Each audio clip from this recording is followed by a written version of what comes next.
Sobat genre, banyak banget jomblo yang pada baper ngeliat temennya nikah duluan. Apalagi yang nikah masih pada muda. Padahal nikah itu bukan akhir cerita cinta loh, melainkan awal perjuangan panjang. Makanya jangan sampai asal halal doang. Banyak yang perlu dipersiapkan sebelum kita memasuki pintu pernikahan.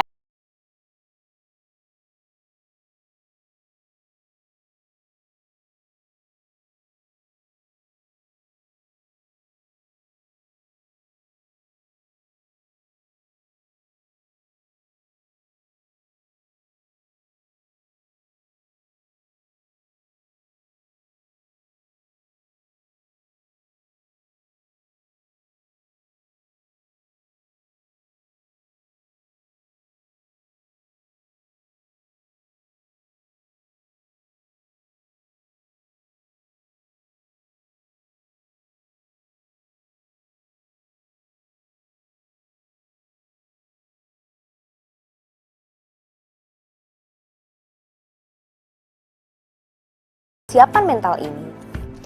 Jadi, ketika ingin menikah, bukan soal gedung resepsi, baju pengantin, atau wedding organizer dulu ya guys, melainkan persiapan diri dan calon pasangan terlebih dahulu. Setidaknya, ada 4 persiapan yang perlu diperhatikan. Pertama, persiapan fisik, mental, finansial, dan wawasan. So, jangan sampai menikah sekedar asal-hal saja ya guys. Tapi pastikan dirimu mempersiapkan sebaik-baiknya, agar rumah tanggamu menjadi surga di dunia, bukan malah sebaliknya. Semoga bermanfaat ya guys.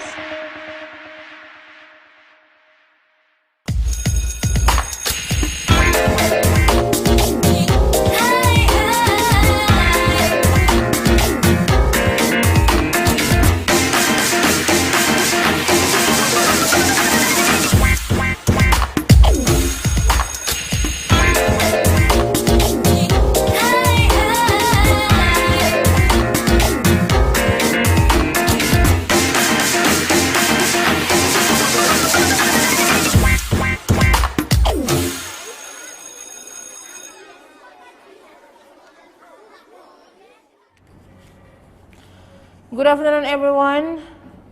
Let's say thanks to God who have been giving us guidance, healthy, and mercy so we can attend and participate in this event. My name is Ani Enotoda, and it's a wonderful and precious chance for me to be your host at KUPANG English Speech Competition 2024 for a second session today. And I would like to say thank you for all the participants for joining this competition. And all the participants and teachers, I would like to introduce you to our judges today at second session. Mr. Vicky Veka, he is a lecturer of Citra Bangsa University, Kupang, and Mr. Tyson is our native speaker.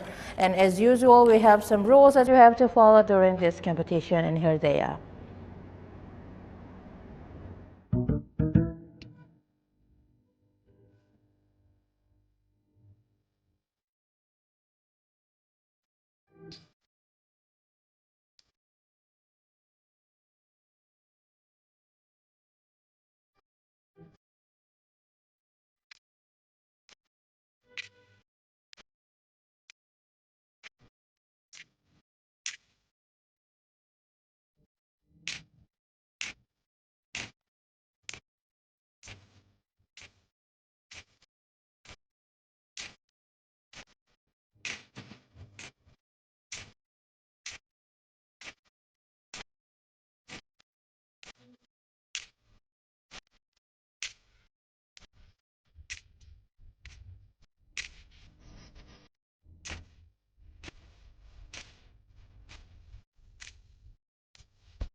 Before we start our competition, I would like to say thank you to our sponsors, Dinas Pendidikan dan Kebudayaan Provinsi NTT, Bank NTT, Akademik Teknik Kupang Kanwil Kementerian Agama Provinsi NTT, Mr. Franciscus Go, Mr. Aureas Moidak, Mr. Franz Aba, Agromina, BKKBN Provinsi Nusa Tenggara Timur, and Gramedia. Okay, for all the participants, judges, and teachers, we are going to start our competition, and we are going to start from number 190.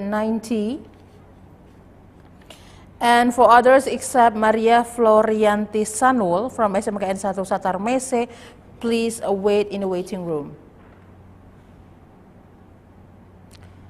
Hello, Maria.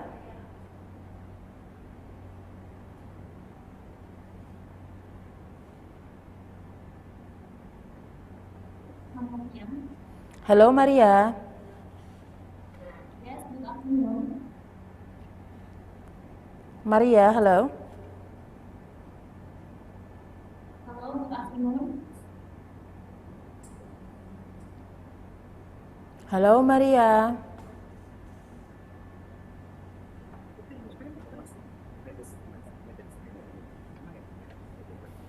Hello, good afternoon. Good afternoon, Maria, but your voice is not clearly here.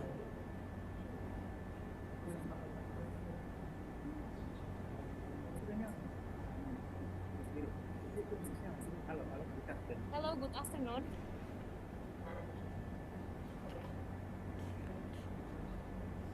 Hello, Maria. Hello, good afternoon.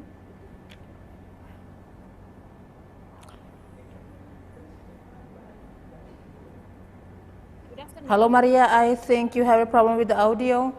Please check it again before you deliver your speech.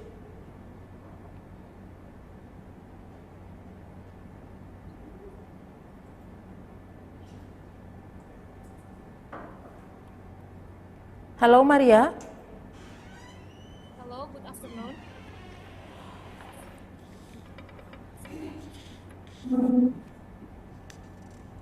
Hello, good afternoon. Hello, good afternoon, Maria, but you have a problem with the audio. Make sure it is clear so you can deliver your speech clearly to the judges. If you still have a problem with the audio, please contact the committee so maybe they can help you. Yes, of course. Yes, of course. Okay, Maria. I cannot see your face. Would you please turn on the audio button in the Zoom application?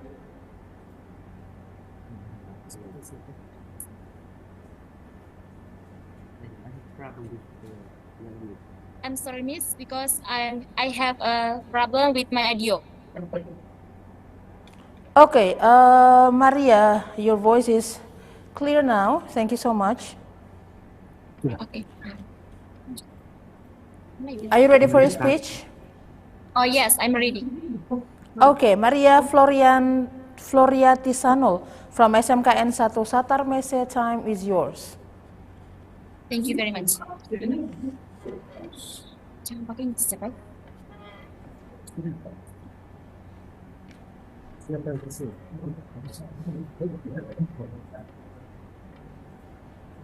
Good afternoon and Assalamualaikum warahmatullahi wabarakatuh. Shalom, Om Swastiastu, Namo Buddhaya, Salam Kebajikan. First of all, I would like to introduce myself. My name is Maria Floriati Sanul. As a representative student from SMK Negeri 1 Satar Mese, Manggarai Regency.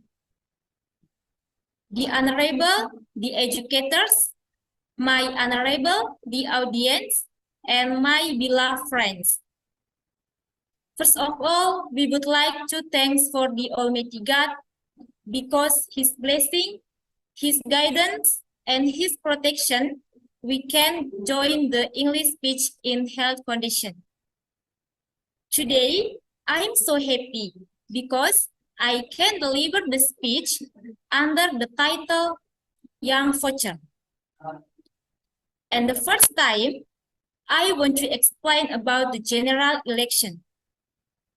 Ladies and gentlemen, general election is a political process when the citizens use our exercises to vote the candidates. There are some principles in general election. Those are free, direct, secret, and fair. The four principles who can join the general election. Ladies and gentlemen, And next, I would like to explain the young voter. Young voter is a citizen who the first time to join the general election. This group is one of the potential and important part of general election. And of course, an impact of this feature in our nation. So that their involvement is significant. Either colleague, the member of commissioner of general election, commences in. The first time voter is the voter who never participate in general election. On the other hand, the number of the voter is the large number. According to Cornisa Agusianti, Executive Director of Perkumpulan Pemilu untuk Demokrasi, state that the voter from age 17 to 30 years consists 31.2% voter. This data conveys about young voter is the large number. Ladies and gentlemen, this condition now show the problem faced by young voter. There are lack of information about general election. For example, money politic and hoax. As we know that money politic and hoax are a serious problem during the general election. They will use their political right and effectively to turn the process of democracy, especially general election. At survey at SMK Negeri 1 Satarmese on 5th January until 10th January 2024, so of 16.8% young voters do not understand about general election process. So that many young voters very quickly too vulnerable to this fraud. For example, money politics and hoax. So, ladies and gentlemen, we as the young voters, we must join the general elections with our common sense and try to be better. We must join the general election to be right and professional. Say no to money politics and hoax. And again, I want to tell you about we must join the general election with professional and learn about how to information to join the general election so that we as the young voters, we don't too vulnerable to fraud for this problem. For example, money, politics, and hoax. So ladies and gentlemen, I hope my speech can give the benefit for you, and I hope we can be young voters to be better and to be professional. So ladies and gentlemen, I think that's all my speech today. Thanks for your attention and good afternoon. Yeah, good afternoon, Maria. Hello, Maria. Yes, good afternoon. Yeah, okay, Maria. So, can you please mention the principles of general election? Okay, thanks for your question, the best question. There are some principles in general election. The first, direct. The second, free. And the third, fair. And the last, secret. Yeah, thank you, Maria. Good luck. You're welcome.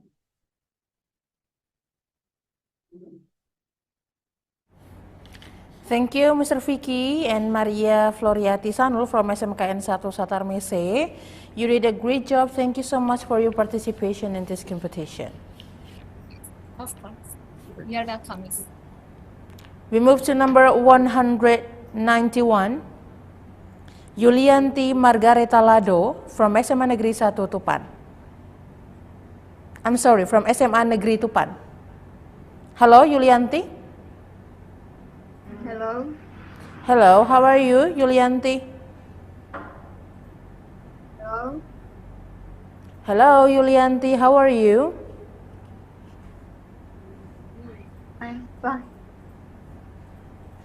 Okay, are you ready for your speech? Yes, I'm ready. Okay, Yulianti Margareta Lado from SMA Negeri Tupan, time is yours. Thank you.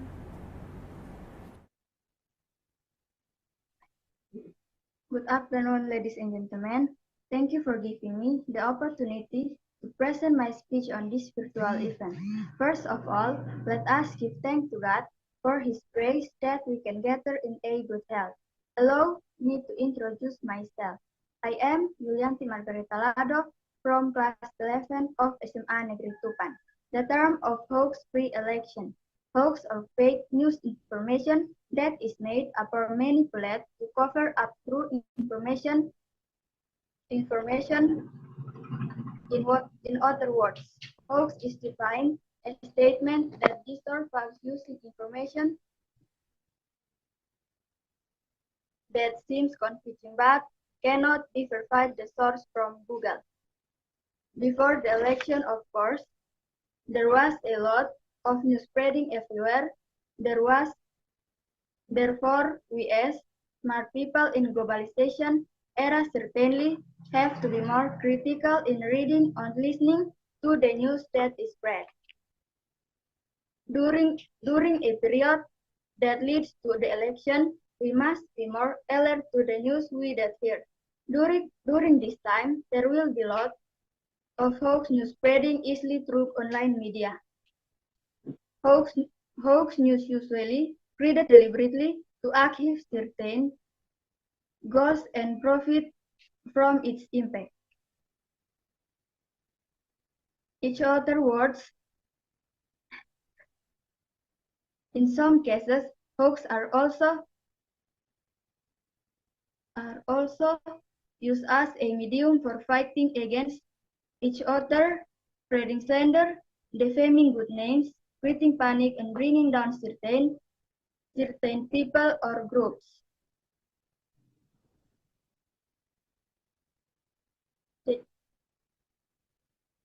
The impact of hoax news can trigger commotion, anxiety, and even disputes. Recently, the spreading of hoax among the public has become increasingly popular through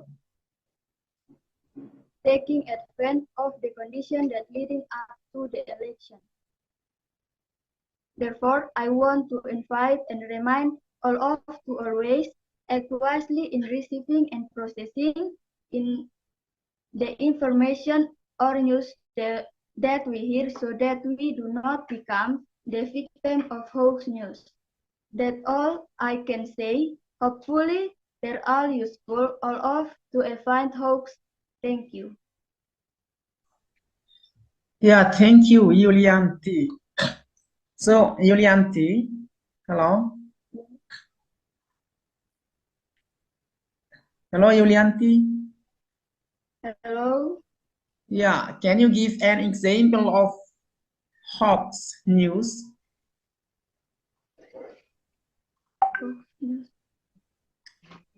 Based on my opinion,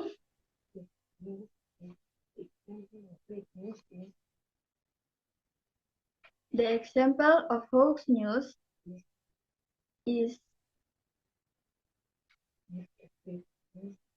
give a fake news in our social media and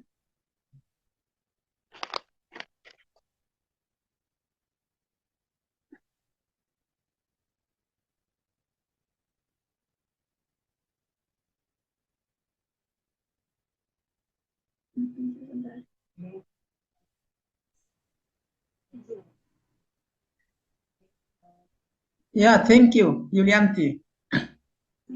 thank you. Good luck.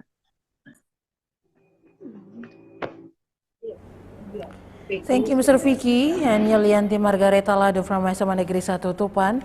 Thank you for your participation in this competition.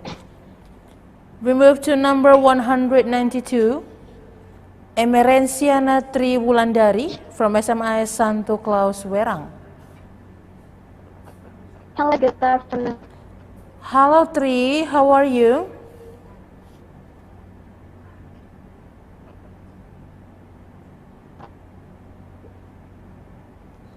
Hello, Tri.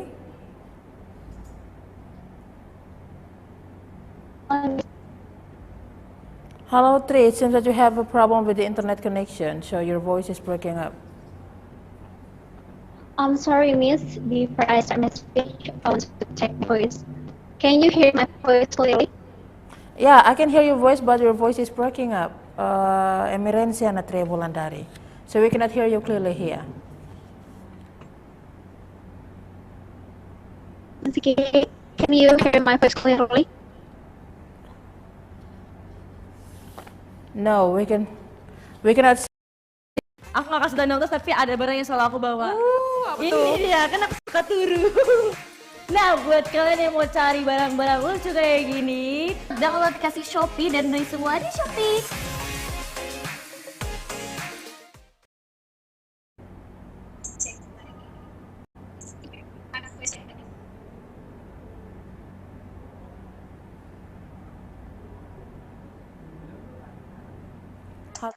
Emerenciana. Yes, Miss. Okay. Your voice is clear now. Are you ready for the speech? Yes, I'm ready. Mr. Vicky, do you hear Emerenciana Tri Wulandari voice? Is it clear now? Yeah. I can hear her voice clearly. Okay, thank Okay, you, go on. Mr. Go on. Okay, thank you, Mr. Vicky. I can hear it. Okay, thank you, Mr. Tyson. Okay, Merenciana Tri Wulandari SMA S1 Klaus Werang. Time is yours.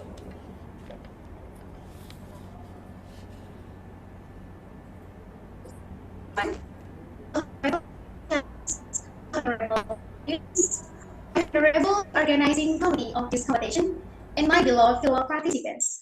Once again, good morning, everyone. First of all, let us praise and blame but his blessings and mercy, we can still gather in this place in good health.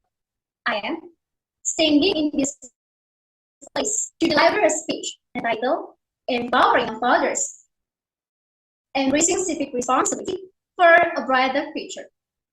Ladies and gentlemen, the word young father is certainly no restraining in that future. Every individual certainly has to decide to participate in general election and give a right to vote. But not everyone has a right to vote in general election. Chairman of the General Election Commission of the Republic of Indonesia, Hashim Asyari, explained that the requirement for voters must be 70 years old of voting day. Then, the age requirement is that those under 70 years old can vote if they are married or have either been married. This can be seen in Article 27 Part 1 of the Presidential Election Law, which states that Indonesia citizens who are 17 years of age or older on voting day or have previously been married have the right to vote. Ladies and gentlemen, in democracy, citizens plays a vital role, and as new fathers, it is imperative that we are them with knowledge, confidence, and sense of responsibility to save our nation. The first step in empowering our young fathers begins with education.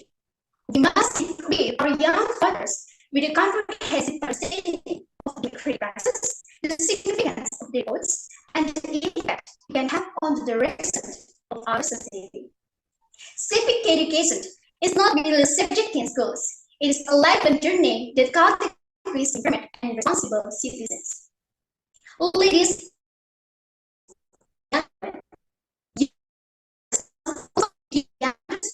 their goals are very important in the implementation of democracy in order to elect leaders who are truly qualified.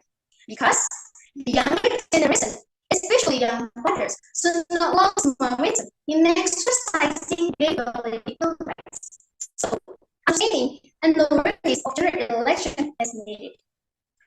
Moreover, as experienced members of the community, it's our responsibility to mentor and guide each others. Live an environment where people and kids to face their happiness, ask questions, and engage in case of dialects. By doing so, we foster a culture of inclusivity and openness, like a foundation for a stronger and more united nation. Ladies and gentlemen, civic responsibility is a cornerstone of any thriving university. Young fathers must understand that casting a ballot is not just a right, but a duty. Our universities will citizens actively participate, holding literacy skill and contributing to the city, making processes that shape our collective destiny. In this era of repetition, we face numerous challenges and opportunities. It is the responsibility of each generation to pass on necessity is more just sustainable and efficient than one generation. By empowering our young fathers and instilling in them sense of civic duty, we pave the way for a brighter and more promising future. Ladies and gentlemen, let us take ourselves to the noble text of empowering our young fathers. By embracing civic responsibility and providing the necessary support, we not only strengthen the foundation of our democracy, but also ensure a future that is not characterized by courage, united, and prosperity. Ladies and gentlemen, that's a speech I delivered. Hopefully, it can be useful for all of us, especially for young fathers. And there are neighbors asking that probably consider the ideas. I apologize for pausing. Thank you very much for your attention. Yeah, thank you, Emerenciana. Hello, can you hear my voice clearly, Emerenciana?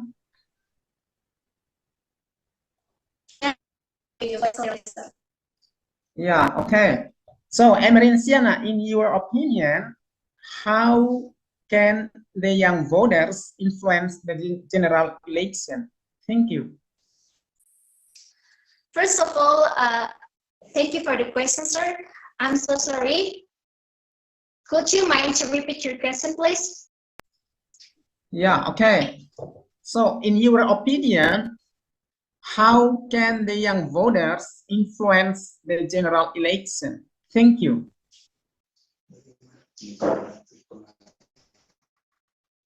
Okay, thank you for the question that you gave it to me, and thank you for the Mrs. Annie because already give me time to answer the questions. The question is how I can to influence the young voters. Okay, we get into that you had asked me. According to my opinion, we know that in this era, almost all youths use social media as one of reference for learning, including, for example, YouTube, Instagram, or TikTok, etc. Therefore, this is such a good opportunity to me to influence the young voters to participate in general election. And here, so I can create the several creative contents through YouTube, Instagram, or Facebook, etc.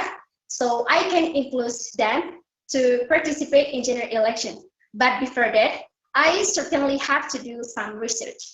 I think that's all, and thank you. Yeah, thank you, Emerenciana. Good luck. Thank you, sir.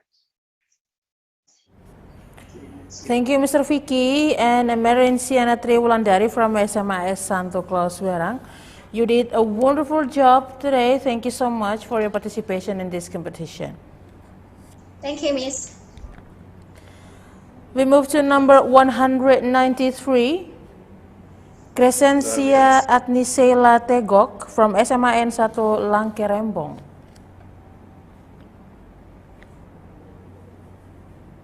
Hello. Hello, Crescencia. Hello. Hello, Miss. Hello, Can you hear my Crescencia. voice? How are you? Oh, I'm very good, actually. Oh, What about great. you? Are we ready for your speech, Crescencia? Yes, of course. Of course. Okay, Crescencia Adnisela Tegok from SMN 1 Langkerembong. Time is yours. Assalamualaikum warahmatullahi wabarakatuh. Shalom. Om Swastiastu. Namo Buddhaya. Salam kebajikan.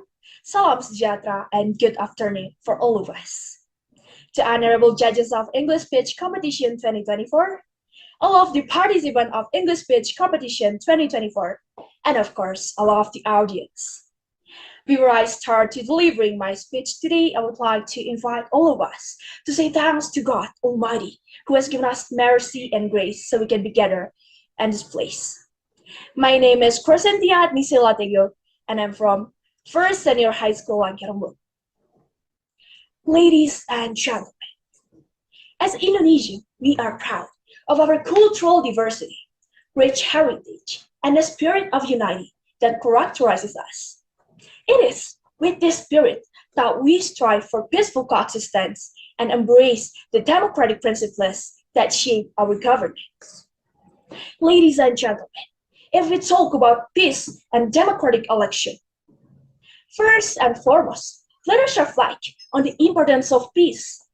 Peace is not just the absence of conflict, but also the presence of harmony, understanding, and collaboration. In a diverse country like ours, with different ethnicity, religion, and tradition, it is imperative to foster an environment where everyone feels valued and respected. A peaceful election is a democratic process conducted without violence or harmful physical conflict. With the creation of peace, election will run well. Ladies and gentlemen, we must be able to dialogue and communicate openly, respecting each other's difference and building brightness that connect us. Embracing diversity is not a challenge. It is an opportunity to learn, grow, and create a society that truly reflects the beauty of our diverse identities. Ladies and gentlemen, now turning our attention to the democratic election. Elections are the cornerstone of our system of government. In the democratic process, every citizen has a voice, and every voice matters. As we approach the general election, let us remember that democracy is not just a day at the polls, but more than that, it is a continuous engagement in the democratic process. It involves informed participation, open discourse, and a commitment to upholding the law. Ladies and gentlemen, the democratic election is a journey and it's a shared responsibility. It requires the active engagement of citizens, the responsibility of leaders, and a commitment to upholding the law. By actively participating in the electoral process, we contribute to the strengthening democratic institution and the preservation that we values hold there. Ladies and gentlemen, peaceful election create political stability, stimulate public participation, and give legitimacy to the elected government. This is an important step towards economic growth, community security, social peace, and democratic institutions. The importance of transparency, fairness, and respect for human rights in this process also builds the public trust necessary to maintain the long-term stability. Ladies and gentlemen, on my final word, I want to say, let us strive for our country where peace reigns, when democratic is celebrated, and where democratic is ideals flourish. Our joint effort will determine the direction, the future of our nation. Together, let us build a peaceful and democratic Indonesia, which will be a hope and an inspiration to generations to come. I'm Crescentia Nisela Tego. Assalamualaikum warahmatullahi wabarakatuh. Shalom. Om Santi Santi Om. Namo Buddhaya. Salam Kebajikan. Yeah. Thank you, Crescentia. Yes, sir. Yeah, I'm going to ask you one question from your speech. So why did you say a peaceful election is a democratic process? Can you explain the statement to us? Sorry, can you repeat the question? Yeah, the question is, why did you say that a peaceful election is a democratic process? Okay, well, I say that why peaceful election is a democratic process. Because in an election, of course, that is included democratic process. So that's why I say the election is a democratic process. Okay, thank you, Crescencia. Good luck. Yes, thank you so much, sir. Thank you, Mr. Vicky and Crescencia Adnisela Tegok from SMAN 1 Langke Rembong. You did a wonderful job today. Thank you so much for your participation in this competition. We move to number 100, number 194. 194, Bibiana Daniela Novianti Misa from SMA Negeri 2 Waingapu. Okay, Hello, Bibiana. Hello. Hello, how are you this afternoon? Oh, I'm very good. How are you? I'm good, thank you, Bibiana. Are you ready for your speech? I'm so ready for it. Sorry, Kak, before I start my speech, did you hear my voice clearly and see my face clearly? Very clearly. Okay, thank you. Okay, Bibiana Daniela Novianti Misa from SMA Negeri 2 Waingapu, time is yours. Okay. Well, I'm pretty sure some of the audience watching this competition and those people, those students who also join and take a part in this competition must be 17 years old, right guys? Well, good luck for you because this year is your turn and you can take a part in this year's elections as agents of change. Well, are you guys excited of it? Because me, I'm so much excited of it. I was like, this in 4th February, I was not thinking about what gifts I will give to my mom or my best friend on the Valentine's Day, but my mind is all thinking about who I'm going to choose or who I'm going to vote for the first time for my first time elections in this year. Well, anyways, talking about young voters, based on the data from the General Election Commission's permission voter list in July 2024, 52% of 2024 voters are young voters. Wow, what a huge number in here, right? Well, public participation, especially college students as agents of change, has contributed to shaping a better future for our country, for Indonesia. Well, but exactly, do all young voters wanted to contribute in this year's elections as agents of change? I mean, are there young voters who don't want to take a part in these elections or even contribute in these elections? Well, yes, there is. I'll give you an example. I remember that one day when I was in my history class and we were talking, me and my classmates were talking about politics, talking about the election which will be held this year. So I asked my friend next to me as a young voters, hey, do you already know who you will choose among the 3 candidates who will become the president of our country? And you know what my friend said? Well, I'm not really interested in this election actually. I mean, yeah, this is my first election, but I'm so confused about choosing who I'm gonna choose between the 3 candidates. So no, because I'm so curious about what you guys' reaction after hearing my friends talk like that. Because I was so shocked to hear my friends talk like that. This is our first elections as young voters. We must be smart in finding out about who will become the president of our country, right? Well, I've ever read an article in a website that said that Dr. Manasukma Jati, a political expert from the University of Gajah Mada, said that this generation are still moody in making choices and easily changing their preference. Well, young voters must mark in voting and not abstain. Again, I said, not abstain. Or what do we say in Bahasa Indonesia? We should not go vote. Because this is a real action that can determine the face of Indonesia in the next 5 years, right? We live in a new digital era now, where we young people can take advantage of digital technology, such as Instagram. I'm pretty sure all of you have an Instagram account. or maybe Facebook or TikTok.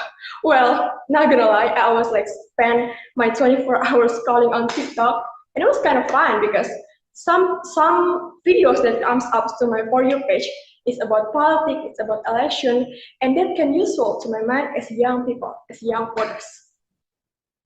So we can take advantage of digital technology, and I'm pretty sure young voters or young people in this generation must be born in the digital era, right? So they can adapt as using digital technology or social media to gadgets or other devices. Well, that kind of make me remember when I was like in 4 hours, 5 years ago, when I was in 2019 election, I saw my parents talking about politics and talking about like election, but I was just 12 years old at the time, so I absolutely had no idea about what they're talking about. But now, ladies and gentlemen, here I am. I'm standing here, 17 years old already, and for the first time in my life, as young voters, and use my right to vote as young voters in my country. Well, we must vote, and I am Bibiana Nisa from SMA Negeri 2 Wengapun. I hope that all of young voters will contribute this year more, and don't forget to choose a better future leader. For our country, I already know my choice, and you must already know your choices. Thank you. Yeah, thank you, Bibiana. Thank you, sir. Hello. Yeah, hello, Bibiana. Yes. So, in your opinion, what can you do to be a smart young voter? Well, what can I do to be a smart young voter? Actually, we, as what I said in my speech, we live in a digital era right now, right? Where we can where we can take advantage as digital technology. So I can like share my thoughts as a young voters, as a young people, with all of young voters around the world, around Indonesia, and around using social media such as Instagram, TikTok, Facebook, or anything.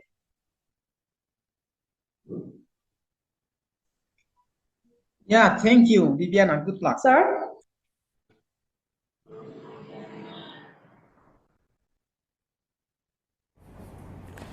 Thank you, Mr. Vicky and Bibiana Daniela Novianti Misa from SMA Negeri 2 Waingapu. You did a wonderful job today. Thank you so much. Say hi to your teachers and friends at your school. We move to number 195. Priscilia Rosari Nasia Mempong from SMA N1 Langkerembong.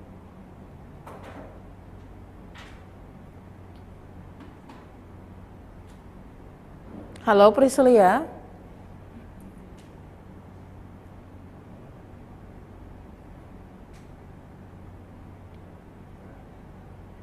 Hello, Miss. Hello Priscilia. Hello. Okay, are you ready for your speech, Priscilia? Yes, I'm ready. Okay, great. Priscilia Rosari Nasia Mempong from SMA N1 Langkerembong, time is yours. Assalamualaikum warahmatullahi wabarakatuh. Shalom, Om Swastiastu, Namo Buddhaya, Salam Kebajikan, Salam Sejahtera, and good afternoon for all of us. The honorable judges, friends, and everyone who has participated in the English speech competition today, let us express our thanks to God who has given us His blessing and mercy. My name is Priscilla Rosari Nasia Mempong. I'm a student from SMA Negeri 1 Langkerembong. Today, I'm going to speak about peace and democratic election.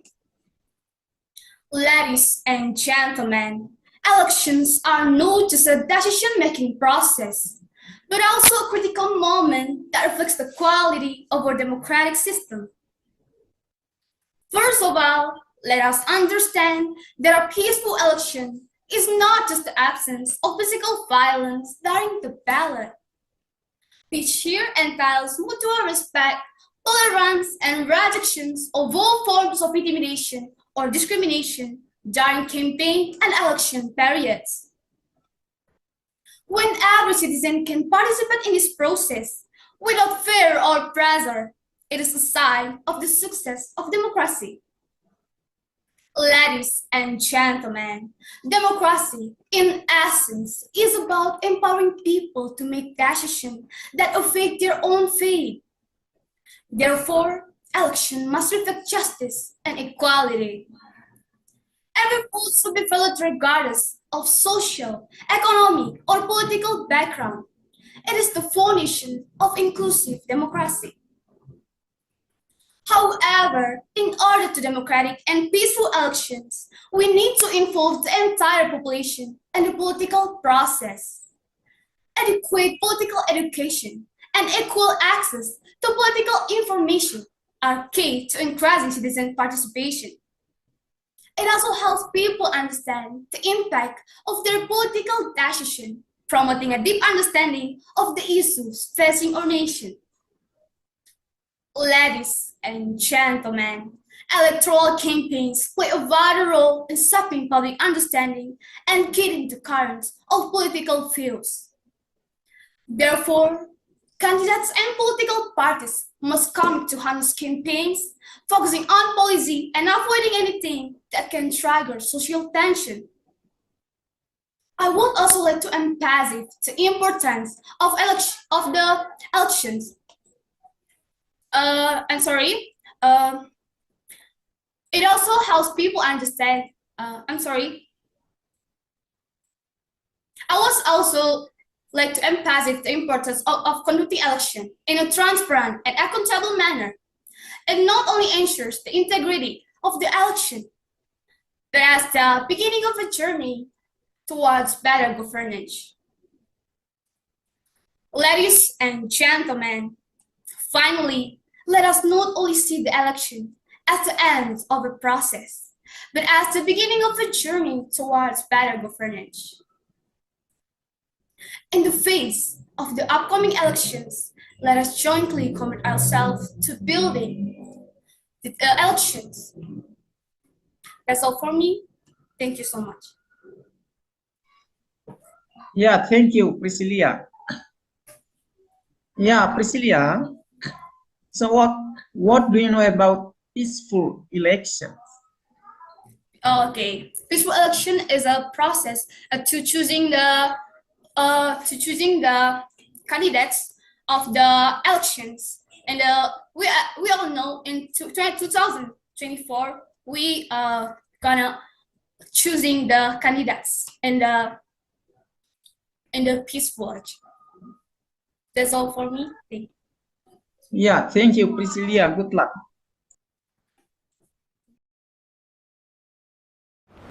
Thank you, Mr. Vicky and Priscilla Rosarina Siamempong from SMN 1 Langke Rembong. Thank you for your participation in this competition. Say hi to your teachers and friends at your school. We move to number 196, Joseph Emmanuel Rembong Pakamadur from SMN 1 Langke Rembong. Hello, Joseph. Hello, good afternoon. Hello, Joseph. Hi, how are you? I'm good. And I'm ready for this event. Okay, so you are ready for your speech, and Joseph Manuel Rembong Pakamadur from SMAN 1 Langke Rembong, time is yours. Okay, hello there. Esteemed judges, my lovely citizen, and especially the Gen Z warriors. As we gather here today, let's dive into a topic that using our digital feeds, echoing through our earbuds, lighting up our screen, the Indonesian young voters. Yep, that's us, the one who've grown up with memes, TikTok dances, and a whole lot of opinion. Now, picture this. You scrolling through your phone, double tapping on cat videos, and contemplating whether to swipe right or left on that dating apps. Suddenly, the notifications pops up. Elections day approaching. We pause, squint at a screen, and think, wait, wasn't it just yesterday that I was being watching Stranger Things? Well, here's the deal, my friend. We are not just bystander in this political circus. No, we are tightrope walkers, balancing between memes and manifestos, hashtag and ballots. And guess what? Our choices matter a lot. So, what should we care about this? Firstly, is number game. First off, let's talk digits. We're talking about 114 million of us. It's more than the entire population of some countries. We are like massive WhatsApp group, but instead forwarding 10 messages, we are forwarding 10.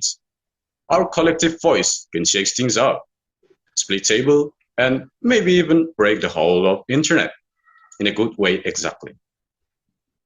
The second one is mood swings. Gen Z, we are like human mood swings. One day, we're all about climate action. Next day, we are vibing to K-pop. Our political preferences? Well, they are as unpredictable as our Wi-Fi signal. We are open-minded, adaptable, and ready to pivot faster than TikTok dance trend.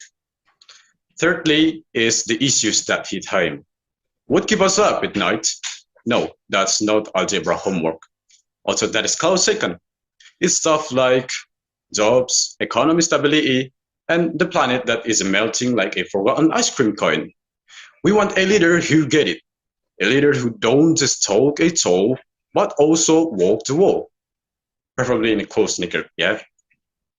Fourthly is the voting moment. Imagine you standing in that voting booth, heart racing, fingers hovering over the voting paper. It's like choosing filter for an Instagram story, but more way consequential.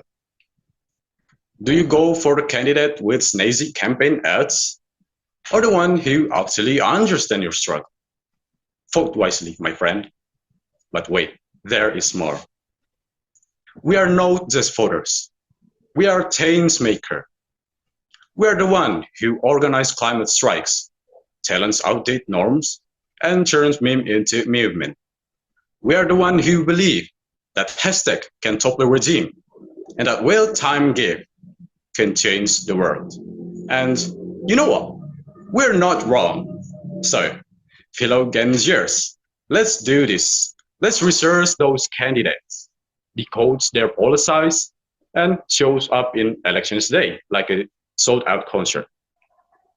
Let's be the one who turn LOL into the leaders of tomorrow. Because when we vote, we're not just ticking boxes. We are shaping our history, one ballot at a time. And remember, it's not about being left-wing or right-wing. It's about being forward-thinking. So, let's flex those thumbs up, swipe right on progress, and make our voices heard. Well, ladies and gentlemen, esteemed judge, my lovely citizen, and fellow Gen Zers, thank you. And may our memes be dank, our Wi-Fi strong, and our democracy even stronger. Thank you very much. Yeah, thank you, Joseph. You're welcome, sir. Okay, Joseph, my question is, what do you know about Black campaign? Thank you. Black campaign? Yes. Black campaign is the illegal campaign when we campaign some candidates with a wrong method, with wrong rules, when we are not follow the rules of the Republic. That is the definition of black campaign. That is a like contra with some good campaign. That is the definition of black campaign. Okay, thank you. Good luck. Thank you, sir. Thank you, Mr. Vicky and Joseph Emmanuel Rembong from SMN 1 Langke Rembong. I love your voice. Your voice is so powerful. Try to be a voice actor. Thank you for your participation in this competition. We move to number 197. Putri Nur Wahyu Iswanti from SMAN 1 Keva Menanu, Timur Tengah Utara. Good afternoon, Miss Annie. Good afternoon, Putri. How are you? I'm fine. How about you, Miss? I'm good. Thank you for asking me, Putri. Are you ready for a speech? Of course, always ready. Okay, great. Putri Nur Wahyu Iswanti from SMAN 1 Keva Menanu, Timur Tengah Utara. Time is yours. Assalamualaikum warahmatullahi wabarakatuh. Shalom, salve.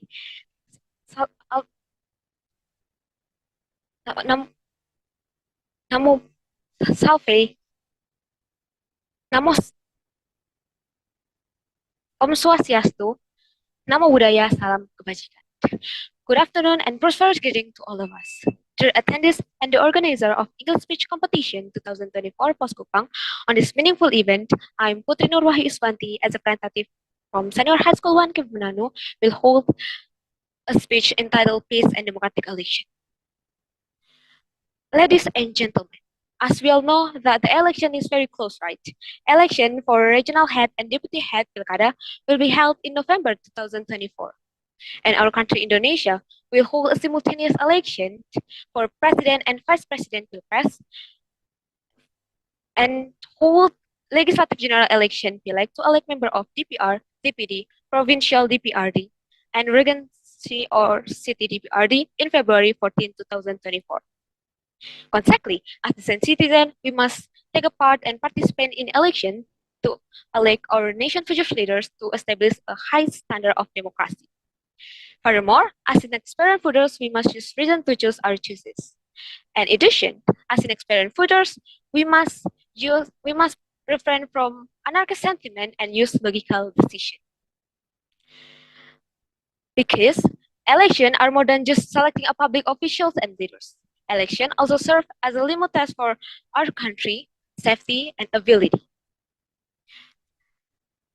Ladies and gentlemen, as we all know, individuals are identically free to make their own decisions, which is why the disagreement across the society can lead to conflict. Naturally, that is undesirable, and in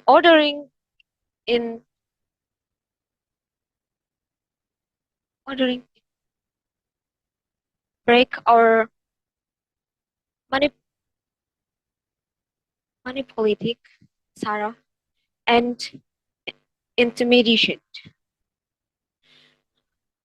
Ladies and gentlemen, to achieve a lasting peace and democratic election, we must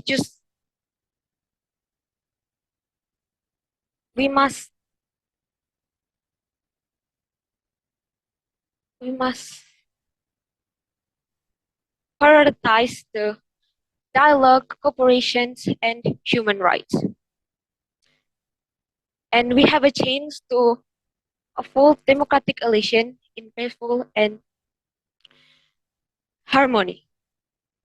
I so extend and invite everyone to uphold this election in the way that complies with all laws and regulations. Let's hold this election and refraining from money politic, Sarah politic, intimidation, and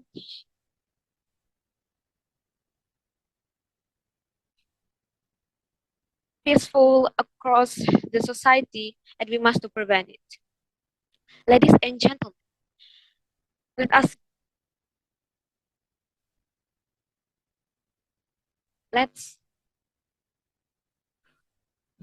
ladies and gentlemen, let's all, this is our gain and this is our duty to hold democratic election in peaceful manners. And we have to hold this election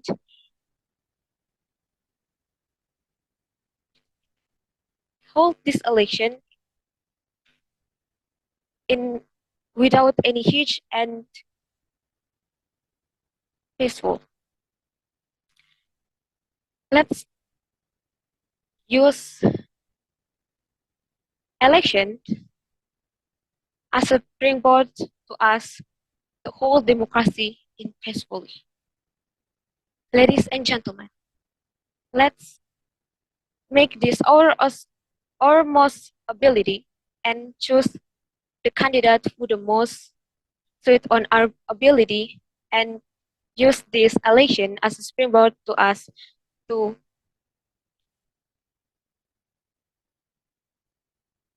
to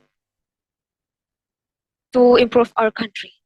Don't be golput in the election day because our one voice really important to improve our Indonesia. In the end of my speech, I hope that the citizen can keep peace while the election day. I hope you guys can keep peace and harmony. That's all my speech. Assalamualaikum warahmatullahi wabarakatuh. Shalom. Santi. Om. Salve Om Santi Santi. Namo Buddhaya. Salam kebajikan. Thank you and goodbye.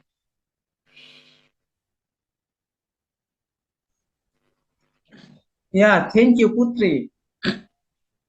Hello, Putri. Hello, Mr. Vicky. Yeah. Yeah, okay. I'm going to ask you one question from your speech. Okay. So, in your opinion, what should we do to avoid money politics from general elections? Thank you. Thanks for the question, Mr. Alex. Now I will answer your question. So, how to avoid the money politics is we have to believe that our choice, and we have to know the leaders for our futures is right or not. We have to search the valid data from our futures leader and don't easily to get manipulated because of money, because we can search the money but we cannot change the futures to create our country become better in the future. Thank you. Yeah, thank you, Putri. Good luck.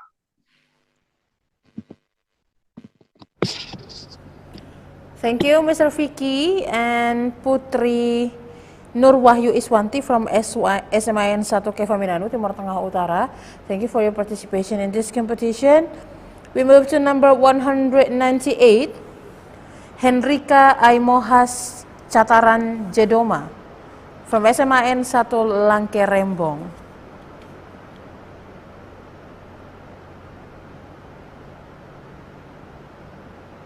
Halo Henrika.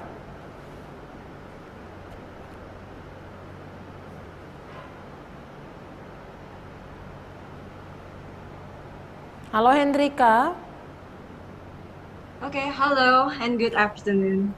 Okay, good afternoon Henrika. Are you ready for your speech? Yes, of course, I'm ready. Wait for a second. I will prepare my camera first. Yeah. Okay. Henrika Aimohas Cataran Jedoma from SMIN 1 Langke Rembong. Time is yours. Thank you. Good afternoon, the honorable judges, friends, and all the participants.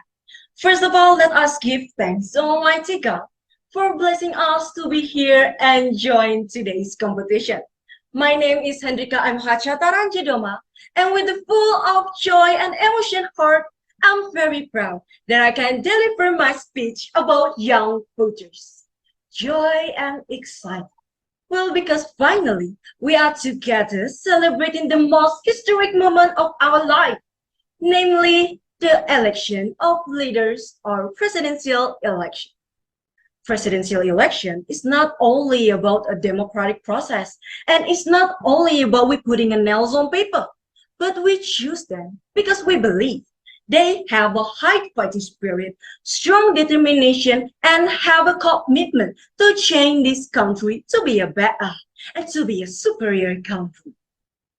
The election of novice leaders is not only about democratic process, but it is a sign that every person in this country have the right, role, and responsibility in shaping a better future for this country. Ladies and gentlemen, young voters being an important part of democratic process. First-time voters, which refers to everyone who will be casting their vote for the first time. They play a key role in determining the course of political in a country. Well, according to Law Number 10, 2008, on general election, first-time voters are citizens who are eligible to vote and are 17 years old or older. However, they are often considered vulnerable to external influences like adequate politicals, education, and consider only vote because others people works or following the trends. It's horrible, right? Ladies and gentlemen, young voters become an important role in election. According to KPU, there is a 55% young generation who will be participate this year election, of course, in 2024. It means they need to be given a good education about election, democratic, and politics. They need to know how the election process, their responsibility as a voters, and politics, and also vote them based critical analysis and judgment. However, young voters tend to have a developing political awareness and are often influenced by those around them, including family, friends, and your boyfriend or girlfriend. It's optional if you have one. Therefore, an effort to provide objective and in-depth political educations are essential to form smart and responsible young voters. Ladies and gentlemen, young voters are teenagers and are 17 years old. They are also known for their creativity. Wait, did I just say creativity? And what is the relation between creativity and the election? Well, in the context of election, young voters can be agents. They can bring a new thought, new energy, and innovative that can rejuvenate the world of politics or public policies. Therefore, the active participation of young voters are essential, can be assist information for more representative and inclusive public policies. In order to optimize the role of young voters, a joint e-board is needed from various parties, including a government institution, education institution, and society as a whole.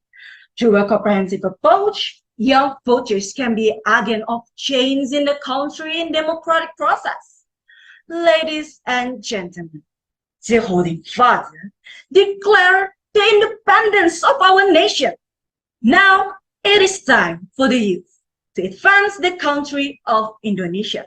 Let us together make the election of 2024 successful by choosing the leaders based critical analysis and judgment.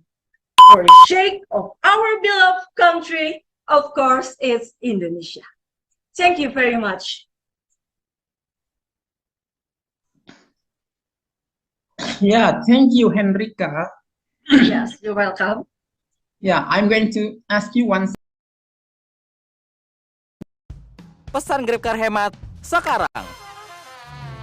Sobat hemat buat jalan ke kantor, pergi nongkrong, kemana-mana paling hemat. Mulai 10.000 plus ekstra cashback. Thank you. Okay, thank you for your question. First of all, before I answer about my question, I will explain what is the democratic process. Well, democratic process is a system in Indonesia, of course, that every people in this country can vote for the future leader of this country. And then with this democratic process, young generation have a 55% of that they can will participate this year election in 2024. It means they can bring a change of this country. They can bring a new thought, new energy, and the innovative of public policies. First of all, they have a a massive voices. There, like what I said before, there is a 55% of young generation who will participate this year election. So their voice can change or can change the future of this country. The second one, technology and social media. Young voters always using the social media or technology. They can upload what they were thinking, and for what they post, they can influence by those who read it or watch their content, maybe on WhatsApp, Instagram, TikTok, or any other platforms, online platforms. And then the third one is bring the new idea for the public politics or political political world. And then fourth one, they can invite the other generation or the other young generation to join the public politics. Well, I think they can make the change for the country of democratic process. Thank you. Yeah, thank you, Henrika. Good luck. Thank you very much. Thank you, Mr. Vicky and Henrika Aimohas Cataran Jedoma from SMA 1 Langkerembong. You did a wonderful job. Thank you so much for your participation in this competition. Thank you.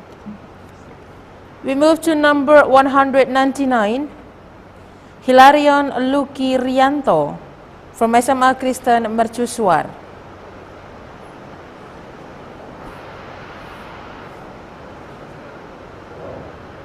Hello, Hilarion. Hello. Hello, how are you, Hilarion? Of course, I'm fine. I'm doing Okay, great. Are we ready for the speech, Hilarion? Of course, I'm ready. Okay, Hilarion Luki Rianto from SMA Kristen Mercusuar, time is yours. Okay, thank you. Good afternoon, everyone, judges, audience alike. My name is Hilarion Luki-Rianto, and today I came from a proud Christian Mercusuar High School and want to give you a theme. The theme that I'm presenting today, I think is for that theme is the voter, or in my translation, the young voter. As you know, the 2024 election is important. Because of this, all the political leaders, political groups, and leaders of our nation have prepared themselves for the voting day. Because of this, us as the voter need to prepare ourselves with political literacy and political knowledge to vote. Because, as we know, the right of vote is the right of all. And if the right of all is lost, it means it will become the right of few. This is especially important for beginner voters and young voters alike. Now, by definition, beginner voter is people that have met the required age of 17, people that have already the age requirement to vote. Now, people like me, that is just 16, that haven't had the required age to vote, is still important in the voting process. Why? Because myself and many others are the youth. And as the saying goes, the youth are the person that will lead the country into greatness, will lead the country into prosperity. Because even as important as that is, our current generation, the beginner voter and young voter, have a crisis. That crisis is that people like me have low political interest and low political interest. After doing my own research, experiencing for myself, this happened because of the factor. The first factor is people don't have or have a distrust between political government and political groups alike.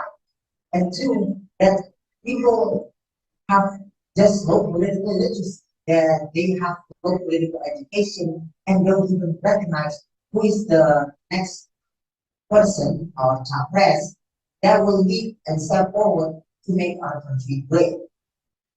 The first one is The first one is that people have low political literacy. This happening because some people just don't care, and some people just don't have fortune enough to go to school, or in their area is a remote area. So access like the internet, Wi-Fi, or the wide world is very limited. Example, like some of our participants have a remote vehicle. So because of that, they have a really hard time accessing information. The second one is they have a distrust because they see the political and the political idea movement as nothing more than drama. The drama view happens to say because they see this, and all the people around them all focusing on themselves, not the not focusing on people's fight. Because of this, they have a view that they don't really care about politics and distrust political leader that is trying to make the country better. This is because it is true. All the political beginner there and young people have a view on politics depending on their parents and depending on the people around them. And even worse, when it comes to voting season, they don't even vote at all. They just sit around in their home and don't even care. Because of this, I propose tonight, how about we make political education more widespread, more forced? Because again, the youth will be the one who lead the country, into greatness. Because without the youth, our country is essentially nothing. For example, like my school, they only implemented political education because of the voting season. And without the voting season, they don't even that I propose again that political education form and need to be for our school. Thank you everyone for hearing my speech. Okay? I hope everyone here can resonate with my work. Thank you. Yeah, thank you, Hilarion.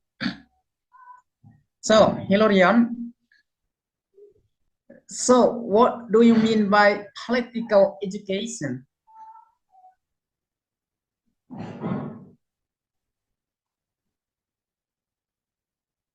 Hello, Hilarion?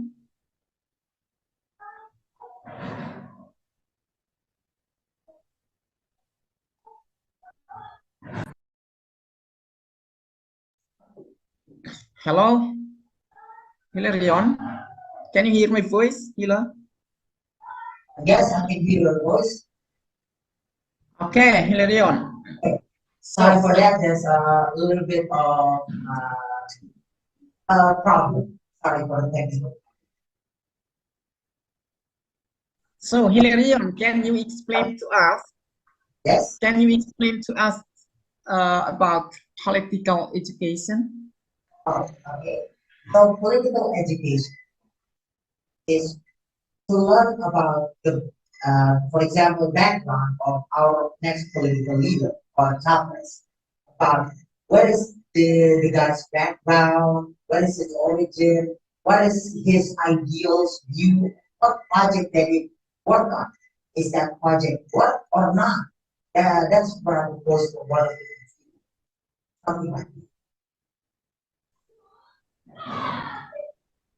Yeah, thank you, Hilarion. Thank you, judges. Thank you, Mr. Vicky and Hilarion Lucky Rianto from SMA Christian Mercusuar. You did a great job today. Thank you so much for your participation in this competition. We move to number 200, Enzo Niti from SMA Dian Harapan Kupang. Hello, Enzo. Hi. Hello, I'm present. Hi, how are you, Enzo? Doing great, slightly nervous, but I have to face it at the end. So, Yeah. Okay, Enzo, are you ready for your speech? quite ready. Great. Enzo Niti from SMA Dian Harapan Kupang, time is yours. Ladies and gentlemen, fellow colleagues and honorable judges, good afternoon. My name is Enzo, and as we gather here today, I am reminded by a powerful quote from Jonathan Swift: "Falsehood flies and the truth comes limping after it." This sentiment resonates deeply with our gathering at this moment. Today, we have the opportunity to learn what a hoax-free election is and the importance of it. Like the quote mentioned, it highlights the difficulty of combating hoaxes, especially in times of election. In the context of democracy, the potential for spreading hoaxes is unimaginably high. Hence, it is important to always be well informed of the truth. Before we dive deeper, we need to know what a hoax-free election is. Well, it is an election in which accurate information prevails, ensuring that voters can make decisions without the influence of misinformation.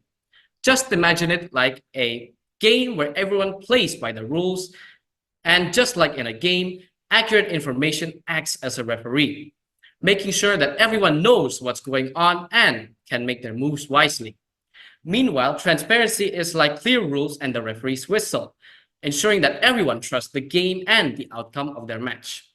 In this political context, just as in a game, trust and credibility are essential for a fair and reliable result. Now, why is a hoax-free election important? Well, nowadays, hoaxes and lies spread quickly. If we were put in the same case of hoaxes about us spreading like wildfire, there's a high chance that we'd do everything we can to stop it from spreading. And in some cases, we would even delete the evidence. It's crucial to keep things fair and ensure we're getting the right information. So, what does a hoax-free election mean for democracy?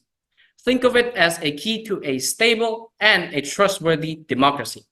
Just like in our everyday lives, when we can trust the people and the systems around us, we feel more secure and more hopeful about our future.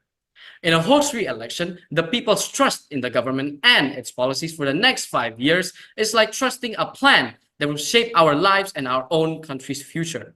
It's all about building the foundation of trust and reliability that will impact all of us. Now, I'd like to inform all of you what happens if an election is held with a lot of hoaxes going around. With lots of misinformation going around, people might end up making decisions without all the facts. Just like when rumors or false news affect our personal choices, this can lead to division within our society as people argue over things that are not even true, causing conflicts and disagreements. And just like how our reputation matters to us, so does a country's international standing, which can be damaged by a hoax-filled election, raising concerns about its very integrity and relationships with other nations. It's like how our own reputation and relationship can suffer when false information spreads. So, a hoax-free election is not just about the politics, it's about the very fabric of our society and our place in the world. That's why having a hoax-free election is crucial in our future and our democracy. When hoaxes and false information are allowed to spread, they can easily mislead the voters and potentially sway the outcome of the electoral process. Now, according to the data provided by the Indonesian Ministry of Communication and Information Technology, in March of 2019, it was found that there were around 450 cases related with misinformation. For your own information, the election was to be held in April 2019, and the numbers of hoax cases spiked around 2 months before the election. This clearly demonstrates the danger of unchecked misinformation, especially in today's world where false information can spread rapidly through social media. Lastly, a preventive measure we can take to avoid the spread of misinformation can be done by visiting a website called bijakmemilih.id. With this, the public can easily gain access to unbiased information about political candidates and their political parties, which further enhances the term of hoax-free elections. As potential voters, we should be able to distinguish between what's true and what's wrong so that Indonesia will be safe in the hands of trustworthy leaders. That is all I have to say. I want to express my sincere gratitude to my fellow speakers and honorable judges for taking the time to listen to my speech. Your attentive presence and support mean a great deal to me. I am truly thankful for the opportunity to share my thoughts with everyone. Thank you once again. Yeah, thank you, Enzo. So, Enzo, The question is, what is the impact of hoaxes or false information on the general election? Thank you.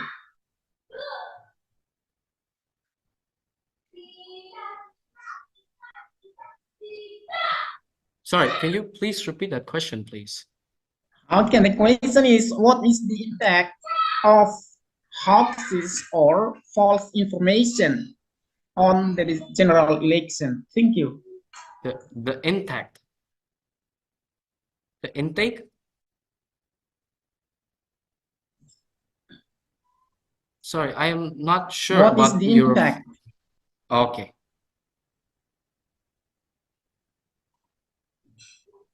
Please Yeah. continue. Did you get it? Yes. What So is the impact of hoaxes? Yes, the impact of hoaxes on the general election. Thank you. Okay. Thank you. Sorry for making you repeat a couple of times, but basically the impact of hoaxes or misinformation in this case for the general election, right?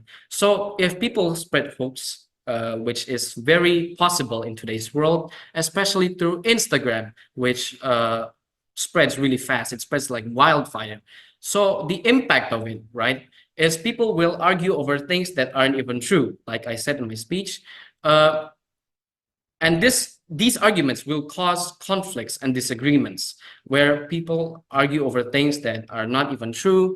And well, they will be just arguing over a bunch of lies that were spread by enemies, you can say. Yeah, thank you, Enzo. Good luck. Thank you. Thank you, Mr. Vicky and Enzo Niti from SMA Dian Harapan Kupang. You did a wonderful job today. Thank you so much for your participation in this competition. We move to number 201. Cecilia Tuto Mulan from SMA Negeri 1 Wulandoni. Miss. Hello. Hello, Miss. Hello, Mulan. How are you? I'm fine. And you? I'm good. Thank you for asking me, Mulan. Are you ready for the speech? I am ready. Great. Cecilia Tuto Mulan from SMA Negeri 1 Wulandoni, time is yours. Good afternoon, everyone. Thank you for the time and chance given to me. Before I deliver my speech, let me introduce myself first. My full name is Cecilia Tuto Mulan. You can call me Chelsea. I am in the first grade at SMA Negeri 1 Wulandoni in Lembata Regency. Ladies and gentlemen, according to the KBBI, young voters are people who vote for the first time. Voters in this case are voters in the general election.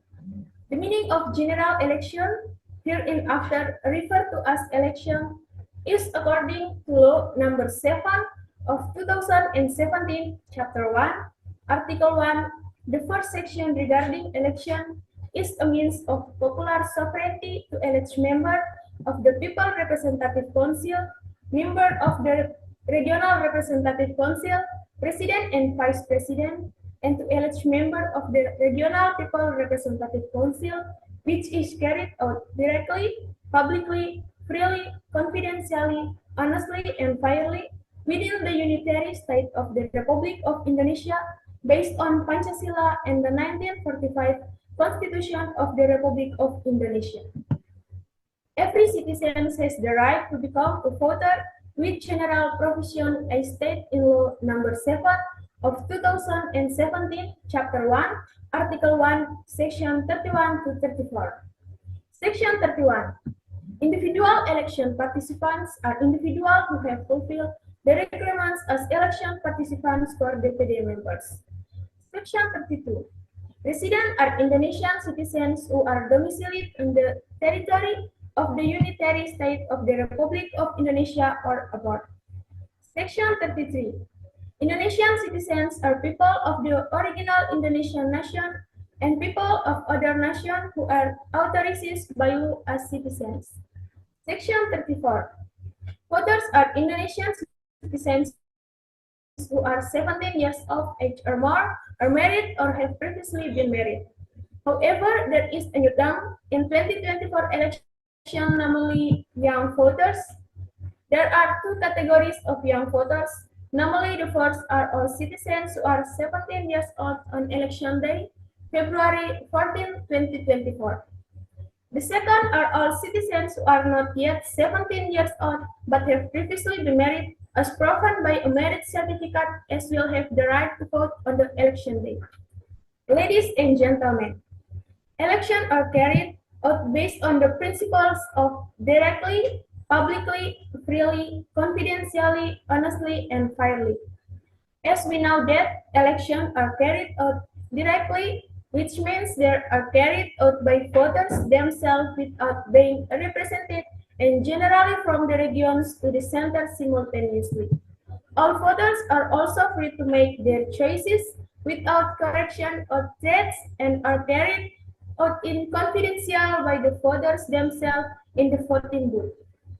After all citizens exercise their right to vote, voting organizing group will carry out the vote count honestly and openly to the public to avoid fraud and obtain fair result for all parties. Ladies and gentlemen, according to Igede Suka Astriawan, in his article in the KPU News about the role of young voters in the 2024 election, young voters consisting of students, university students, or voters with an age range of 17 to 21 years are unique segment, often giving rise to surprise and certainly promising in quantity. It is said to be unique because the behavior of young voters with high enthusiasm is relatively more rational, thirsty for change, and has a low level of pragmatism pollution. Their political choices have not been influenced by specific ideological motivation and are more driven by the dynamic context of the local political environment. New voters are easily influenced by certain interests, especially by those close to them, such as family members, from parents to relatives and friends. Apart from that, the mass media also influences the choices of young voters. Therefore, there is a need for assistance from parents and outreach from the KPU and relatives against to young voters so that they have an understanding of how to choose leaders who are responsible and priorities the public interest rather than personal interest according to the data and facts we can hear or read in the news and on social media. Ladies and gentlemen, as a young person, I am personally very enthusiastic about becoming a young voter. Hello, but Chelselia. Chelselia, hello. Yes. Hello, I'm sorry to interrupt you, but your time is up. Okay. Okay. Mr. Vicky. Yeah, Cecilia. Yes, Yes. What do you know about young voters? Pardon, please. Say, what do you know about young voters?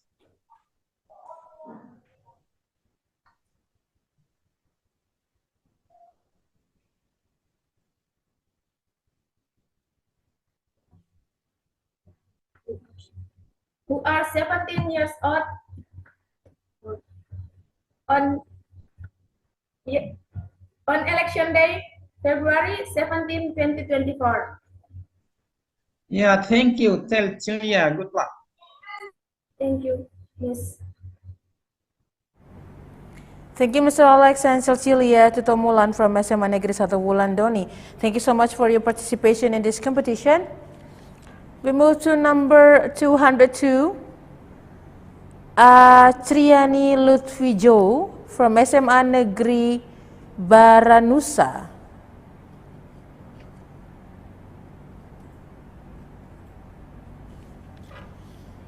Hello, Triani. Hello, Hello, Triani, how are you? I'm fine. Great. Are you ready for the speech, Triani? Yes, I'm ready. Okay, great. Triani Lutfijo, 'Jo' from SMA Negeri Baranusa, time is yours. Okay. Good afternoon, everyone. Thank you for giving me the opportunity to present my speech on this virtual event. First of all, let us give thanks to God. For Assalamualaikum warahmatullahi wabarakatuh. Good afternoon, ladies and gentlemen. Thank you for the time it has given to me. My name is Ahriani Yulfijo. I am delegated from SMA Negeri Baransa.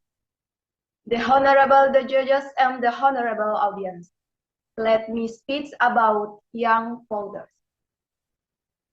Ladies and gentlemen, simultaneous election will be held in 2024 on February 14. Indonesia will hold a democratic party, creating enthusiasm among politicians competing to attract voter votes, especially young voters. Ladies and gentlemen, a number of surveys show that the millennial and Z generation to predicted to be the groups with the larger proportion in the 2024 election. According to the Election Law, Chapter 4, Article 198, Paragraph 1, young voters are Indonesia citizens who are 17 years old or older on voting day or already have been married and have the right to vote and previously were not considered voter due to the provision of the election law. Young voters consist of student and college students who are a unique segment. Why do I say unique? Because the behavior of novice voters with high enthusiasm, relatively more rational, thirsty for change, and low levels of pragmatism pollution. And why are the young voters so important? The important role is because as many as 20% of all voters are dead.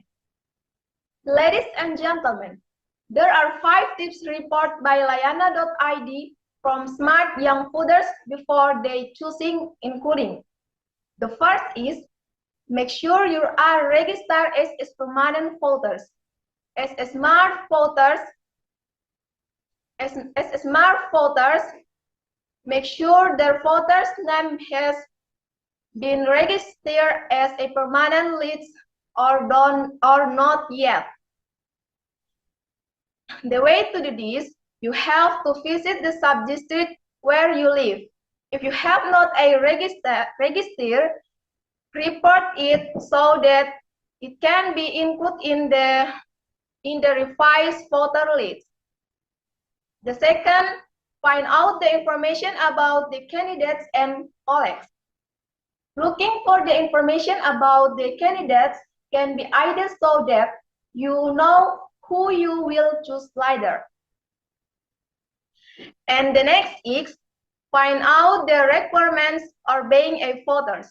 To be registered as a voter, there are several requirements that must be known, namely, you must be 17 years old on voting day, not mentally disturbed, not have the right to vote revoked, have an electronic ID card, and not to be a member of the army or police. And the next is actively follow development in information about election. Find first-hand information about the election via social media by General Election Commission or KPU. And the last is don't obtain.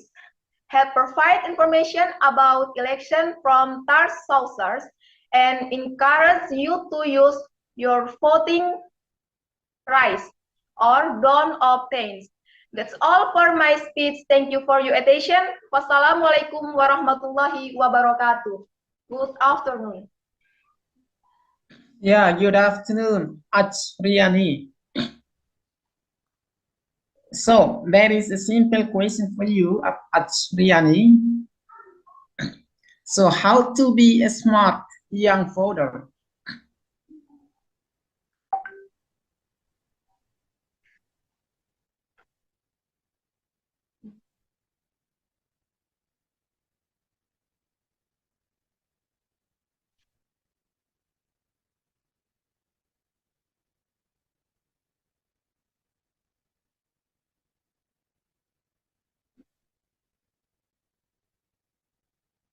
We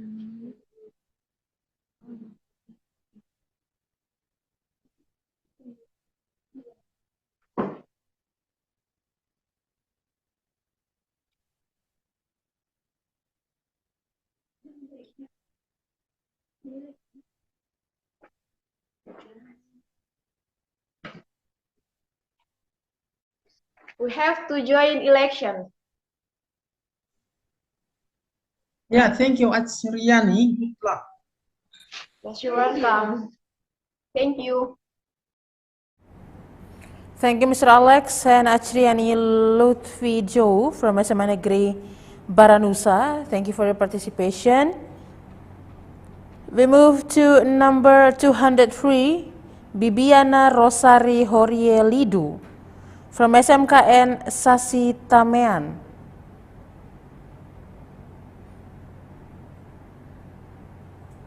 Hello, Bibiana.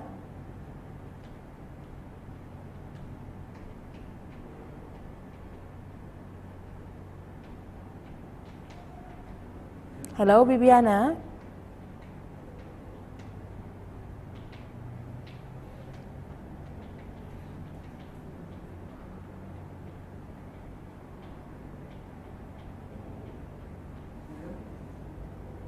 Hello, Bibiana. Okay. Hello. Hello, Mom. Good morning. Hello, Bibiana Good Rosari afternoon. Horielidu. How are you?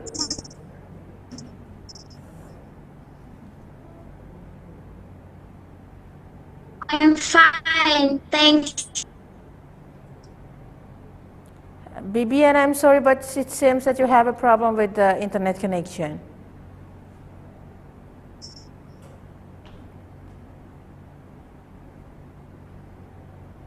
Hello, Bibiana. Hello, Mom. Okay, Bibiana, are you ready for the speech? Yes, I'm ready, Mom. Okay, great. Bibiana Rosari Horielidu from SMKN Sasitamean, times is yours. Good afternoon, ladies and gentlemen. Honorable the Head of Education of East Nusa Tenggara, Honorable the Team Jurist, Honorable the Headmaster of Vocational of High School of Sasitamean. Before I deliver to my speech, first I want to introduce myself. My complete name, Bibiana Rosari Horielidu. You can call me Sarli. I am from Malacca Regency, and you know, I am a student in the first grade of Sasitamean Vocational High School. Ladies and gentlemen, first of all, I would like thanks to Almighty God because of His grace and blessing, so we can gather here soon and safely. Okay, thank you for the chance. Today I will deliver to my speech with the title Young Voters. Ladies and gentlemen, as we know that we will every 5-year routine, namely the election. For this reason, as good citizens, we are obligated to use the right to vote. Yeah, the 2024 election, for this reason, as good citizens, we have to realize that we are. Ladies and gentlemen, in every democratic event, there are a wise people called beginner or young voters. Who are called beginner or young voters? Yes, let's check it out. Ladies and gentlemen, what is meant by beginner or young voters are Indonesian citizens who are used the right to vote for the first time in election even. Age between 17 until 21 years old. The also older voters, they are military and police who have just retired. When they are called beginner, because when they are also, they are new to vote. They are neutral. Voting is a simple action, but it can change the fate of the Indonesian in the next 5 years. Due to the important event that determines the fate of the nation, beginner or young voters usually like to wonder about or like Kupang dialects say kepo, who have when they are called beginner. So, ladies and gentlemen, even though they are beginner or young voters, your role is just as important as other voters, because your role will a vote determines the fate of our nation. So it is hoped that the younger generation, especially young voters, have to be smart. So, ladies and gentlemen, don't forget to come to the polling station on February 14, 2024. Make the 14th as a democratic event filled with peace and love. So the elected candidate always prioritize the people's welfare. Okay, ladies and gentlemen, thank you for your attention today. I hope and I am delivering today can make you a wise and smart. And sorry for any words unpleasing you. Good afternoon, thank you.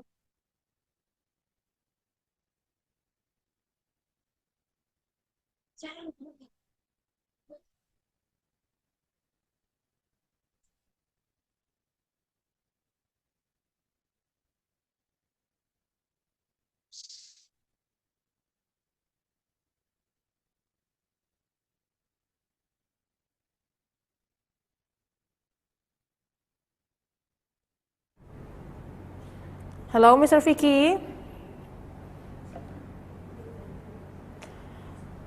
Okay, Mr. Tyson, do you have any comment for Bibiana Rosari? No. I can understand what you're saying. I don't really have any comments on the content. So. Okay, Mr. Tyson, thank you so much. Bibiana Rosari Horialidu from SMKN Sasi Tamean. Thank you so much for your participation in this competition. Say hi to your teachers and students at this school.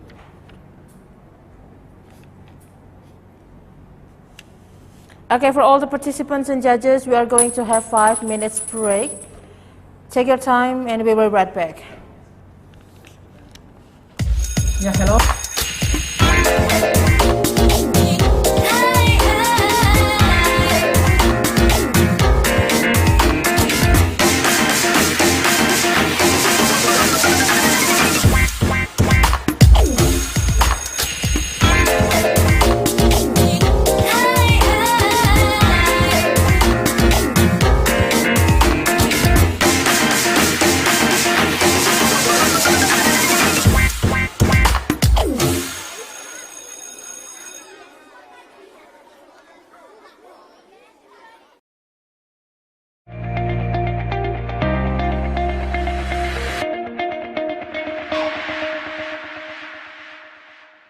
Sobat genre, banyak banget jomblo yang pada baper ngeliat temennya nikah duluan. Apalagi yang nikah masih pada muda. Padahal nikah itu bukan akhir cerita cinta loh, melainkan awal perjuangan panjang. Makanya jangan sampai asal halal doang. Banyak yang perlu dipersiapkan sebelum kita memasuki pintu pernikahan.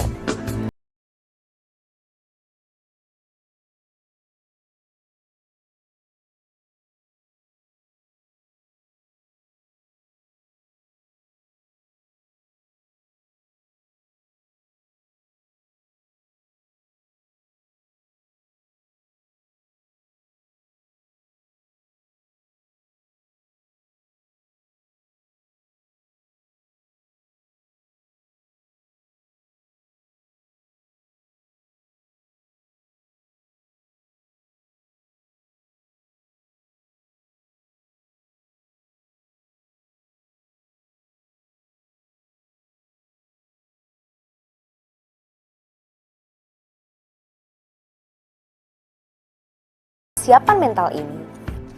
Jadi, ketika ingin menikah, bukan soal gedung resepsi, baju pengantin, atau wedding organizer dulu ya guys, melainkan persiapan diri dan calon pasangan terlebih dahulu. Setidaknya, ada 4 persiapan yang perlu diperhatikan. Pertama, persiapan fisik, mental, finansial, dan wawasan. So, jangan sampai menikah sekedar asal-asal saja ya guys. Tapi pastikan dirimu mempersiapkan sebaik-baiknya agar rumah tanggamu menjadi surga di dunia, bukan malah sebaliknya. Semoga bermanfaat ya guys.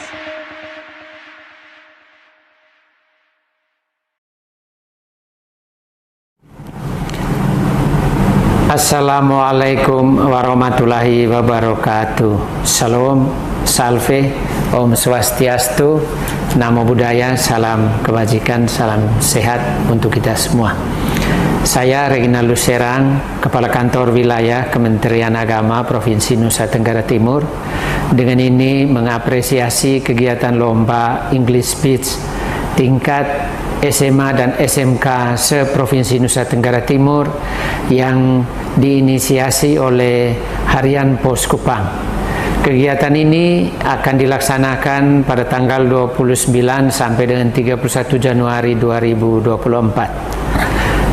Menurut kami, kegiatan ini penting karena telah mengambil tema yang sangat aktual terkait dengan pemilu damai dan demokratis, pemilu bebas hoaks, dan pemilih pemula. Saya tentu atas nama keluarga besar Kantor Wilayah Kementerian Agama Provinsi Nusa Tenggara Timur yang melaksanakan tugas pembangunan di bidang pelayanan pendidikan agama dan keagamaan, dengan ini mendukung penuh kegiatan kontes English Speech ini. Akhirnya kami ucapkan selamat berkompetisi, semoga sukses, Pos Kupang selalu jaya. Wassalamualaikum warahmatullahi wabarakatuh. Salam, salve. Hey guys, all the participants, Pos Kupang 2024 English Speech Competition. I am Hari Alexander Rwikaho, the President Director of Bank Entity, wishing all the participants of the 2024 Pos Kupang English Speech Competition a happy competition. Uphold the value of sportsmanship and show the best version of yourself in this competition. May God bless you all. Thank you.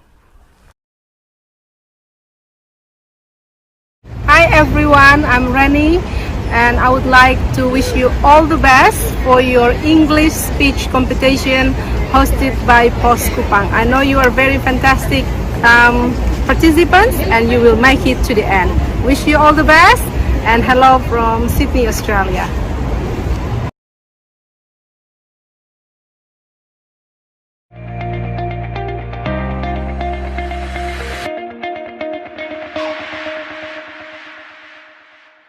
Sobat genre, banyak banget jomblo yang pada baper ngeliat temennya nikah duluan. Apalagi yang nikah masih pada muda. Padahal nikah itu bukan akhir cerita cinta loh, melainkan awal perjuangan panjang. Makanya jangan sampai asal halal doang. Banyak yang perlu dipersiapkan sebelum kita memasuki pintu pernikahan.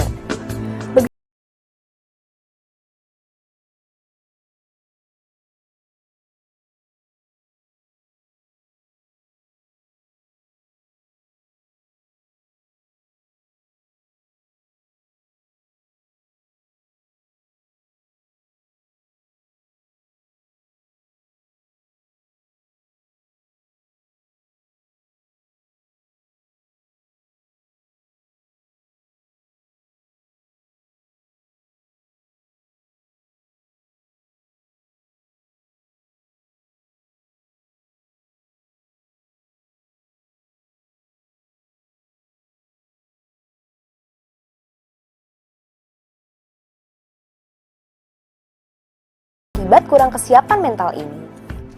Jadi, ketika ingin menikah, bukan soal gedung resepsi, baju pengantin, atau wedding organizer dulu ya guys, melainkan persiapan diri dan calon pasangan terlebih dahulu. Setidaknya ada 4 persiapan yang perlu diperhatikan. Pertama, persiapan fisik, mental, finansial, dan wawasan. So, jangan sampai menikah sekedar asal-asal saja ya guys. Tapi pastikan dirimu mempersiapkan sebaik-baiknya, agar rumah tanggamu menjadi surga di dunia, bukan malah sebaliknya. Semoga bermanfaat ya guys.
Welcome back to KUPANG English Speech Competition 2024. And we are going to start with number 204. Number 204, Stefania Udangole from SMAS Santo Franciscus Saverius Boawai. Hi, Miss. Hello, Stefania. Hello, Miss. Hi, how are you, Stefania? I'm good, Miss. Great. Are you ready for the speech? Yes, I'm ready, Miss. Okay. Make your voice louder, please, so the judges can hear you well. Stefania Udangole from SMA Miss. Santo Francisco Saverius Boawai. Time is yours.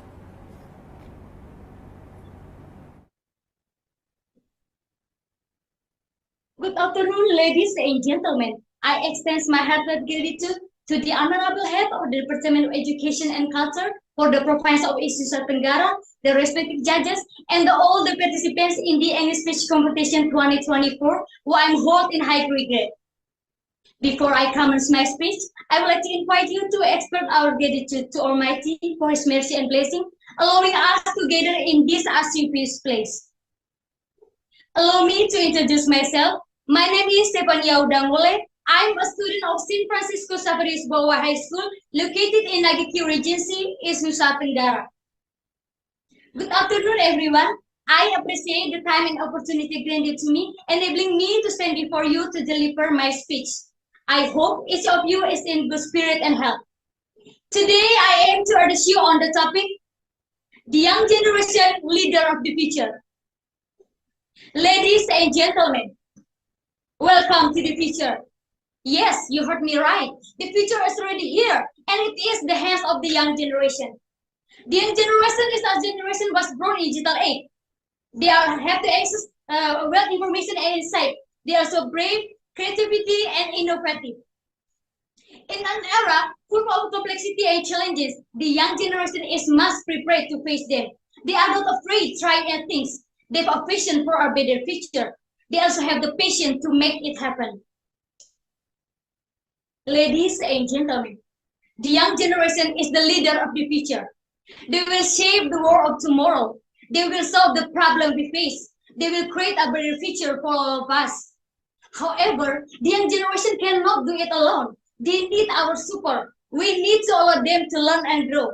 We need to mentor them so they can become a resilient and responsible leaders. Here are something we can do to support the young generation. First, provide them with quality of education. Second, supporting them in developing their skill. Third, give them opportunities to participate in political and social activities. Fourth, be good role model for the young generation. If we support the young generation, we can create a better future for all of us. Let us all welcome the young generation as the leader of the future.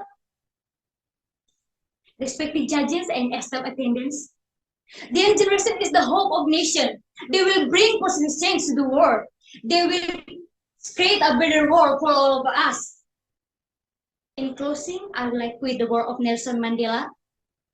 The greatest glory in living lies not in never falling, but in rising every time we fall. Young people, never be afraid to fall. Rise up every time you fall. Keep fighting for your dream. The future is in your hand. That's my speech. Hopefully it be useful for all of us. Thank you very much for your attention. That's all for me. Thank you. Yeah, thank you, Stefania. Yeah, Stefania. Yes, judges. Yeah. Can you explain to us about your statement that the young generation as the young leaders? What do you mean by this? Thank you. Thank you. Thank you, judges, for your question. In my opinion, young generation is a leader of the future because they grow up with technology and social media. They also brave, creativity, and innovative. And the young generation is a generation was born in digital age. I think that's all for me. Thank you, judges. Yeah, thank you, Stefania. Good luck. Thank you, judges. Thank you, Mr. Vicky and Stefania Udangole from SMA Santo Franciscus Saverius Boawai. Thank you for your participation in this competition. We move to number 205. Get through this Yetu Siga. From SMKS Katolik Santo Isidorus Boawai.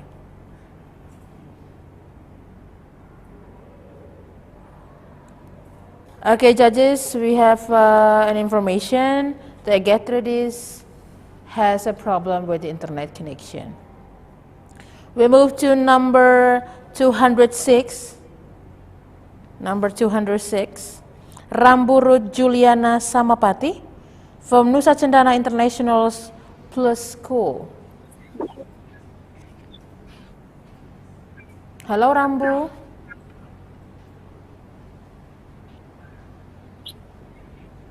Yes, Hello, Rambu. How are you this afternoon?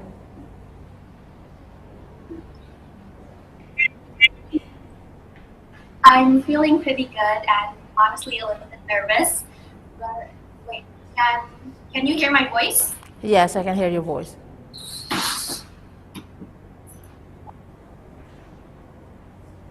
Okay, Gertrudis Situsiga from SMKS Katolik Santo Isidorus. I'm sorry.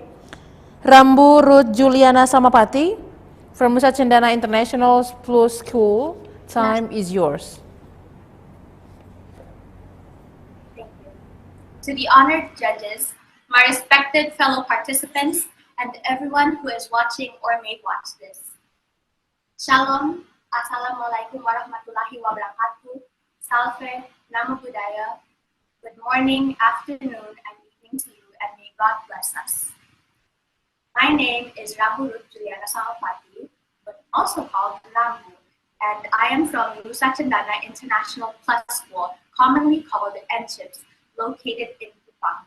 And before I start my speech, I would firstly like to give praise to our God for allowing us to be in the Zoom meeting or YouTube live stream to either judge, participate, or just watch this. Secondly, I would like to give my thanks to Pos KUPANG and the judges for allowing me the opportunity to be here and give my speech. I chose peace and democratic election as the topic of my speech because it resonated with me, and I truly believe that those are the things this country needs, especially with the presidential elections coming up. As we all know, the presidential elections are coming up on the 14th of February, which coincidentally lands on Valentine's Day. And I'm sure that if I said Valentine's, most, if not all of us, will think of love, peace, and harmony. But what would come to mind when I say the elections? Most of us will think of the candidates that we will be choosing. Some will think of the hoaxes being spread around, and some might even think of chaos. But why do very few people think of peace and democracy? Why is peace and democracy needed in an election? And how can we make the perspective of an election be better? Those three questions are what I want to address in my speech. Did you know that the word peace comes from the Latin word of pacem or pax, which means the agreement or the absence of war, while democracy means from the people, by the people, and to the people?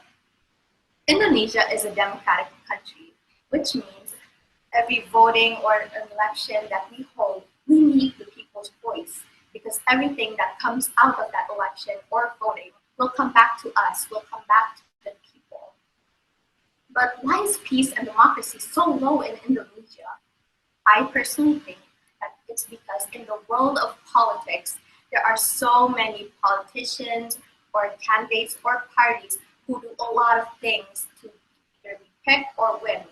And that causes the differences of opinions between their supporters, which causes fights among society. And now that we know what causes peace and democracy to be so low in Indonesia and what they are, how can we improve that?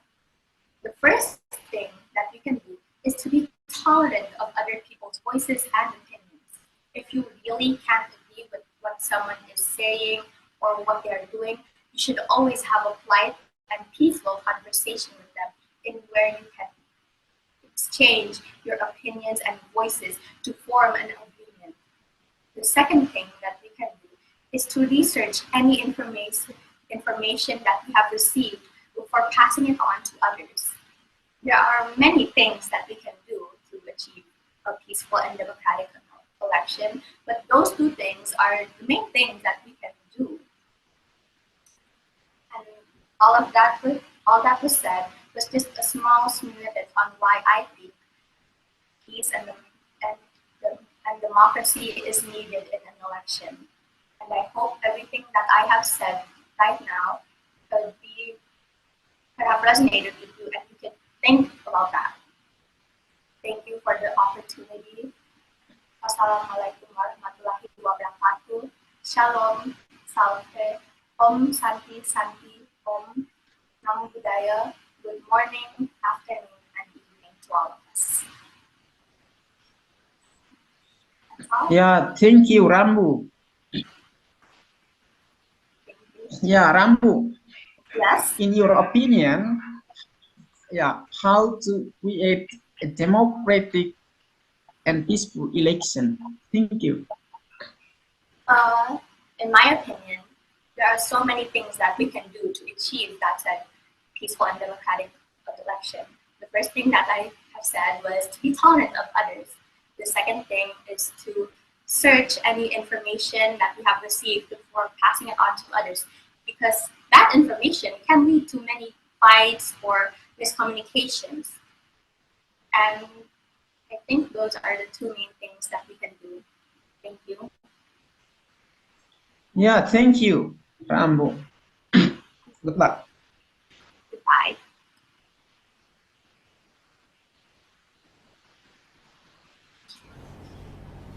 Thank you, Mr. Vicky and Rambur Juliana Samapati from Nusa Cendana International Plus School. You did a wonderful job today. Thank you so much for your participation in this competition.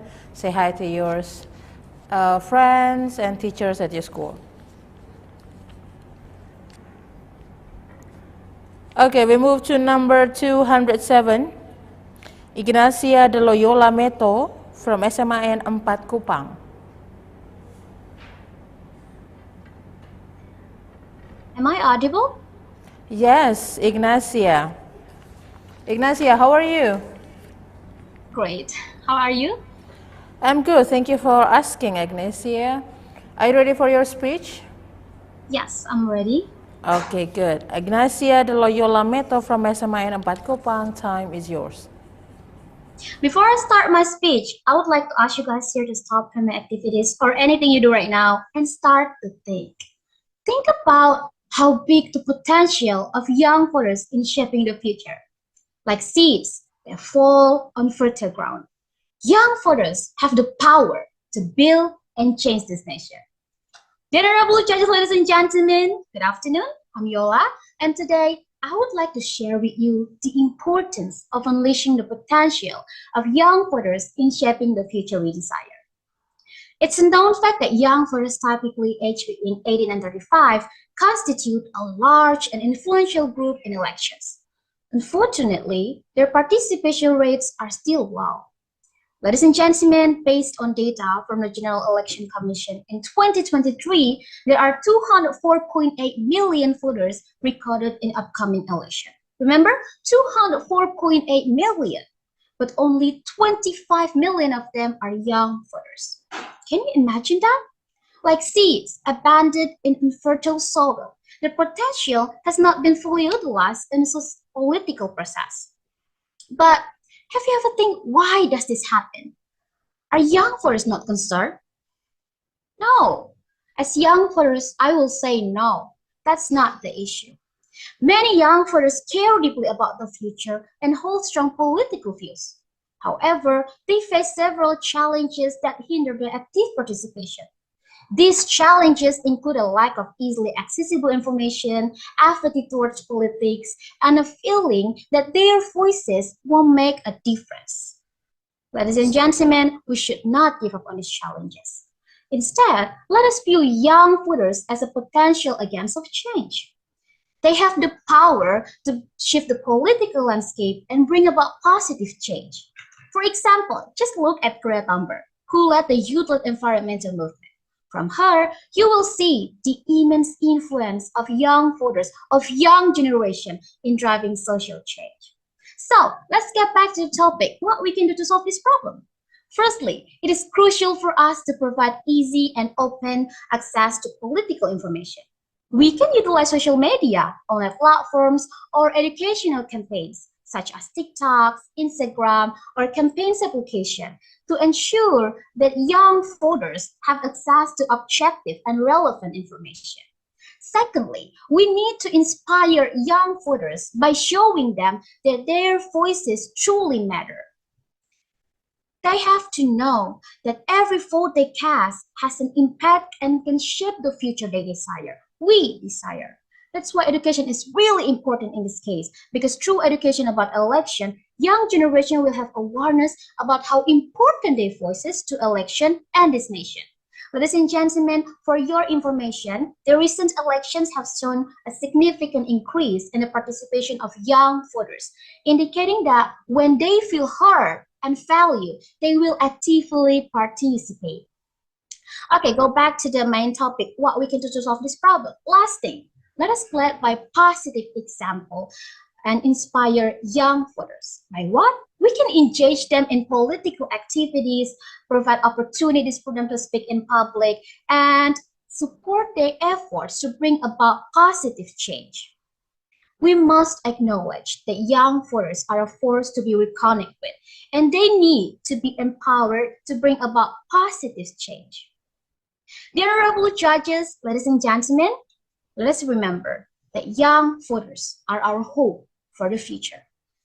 By providing access to information, inspiring their participation, and setting a positive example, we can unleash the potential of young voters in shaping the future we desire.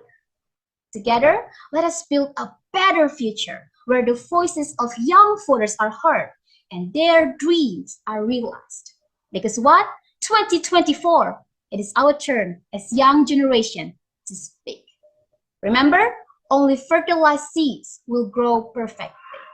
It will only be useless if the soil is fertile, but the seeds are not cared for. I'm Yola. Thank you and God bless you. Yeah, Ignacia. Okay, thank you, Ignacia. So I would like to ask you one question from your speech. So why did you say that the young voters are potential? Sorry, can you repeat it again? Yeah, why did you say that the young voters are potential? Thank you. Thank you, Mr. Vicky. Why I said that young voters is potential is because young voters, especially the young generation, has energy, fresh ideas, and strong determination to create the change to this nation. Thank you. Yeah, thank you, Ignacia. Good luck. Goodbye. Thank you, Mr. Vicky and Ignacia de Loyola Meto from SMN 4 Kupang. You did a wonderful job. Thank you so much for your participation in this competition. We move to number 208, Isabella Maharani Nempung from SMKN 6 Kupang. Hello, Isabella. Hello. Hello, Isabella. How are you this afternoon? I'm good, thank you. Great. Are you ready for your speech, Isabella? Yeah, I'm ready. Okay, Isabella Maharini Nempung from SMKN 6 Kupang, time is yours. Greetings to all the judges, my fellow participants, and all of the viewers. I'm Isabella Maharan Nempung. You can call me Bella, and I'm from Vocational School 6 Kupang, East Nusa Tenggara Province.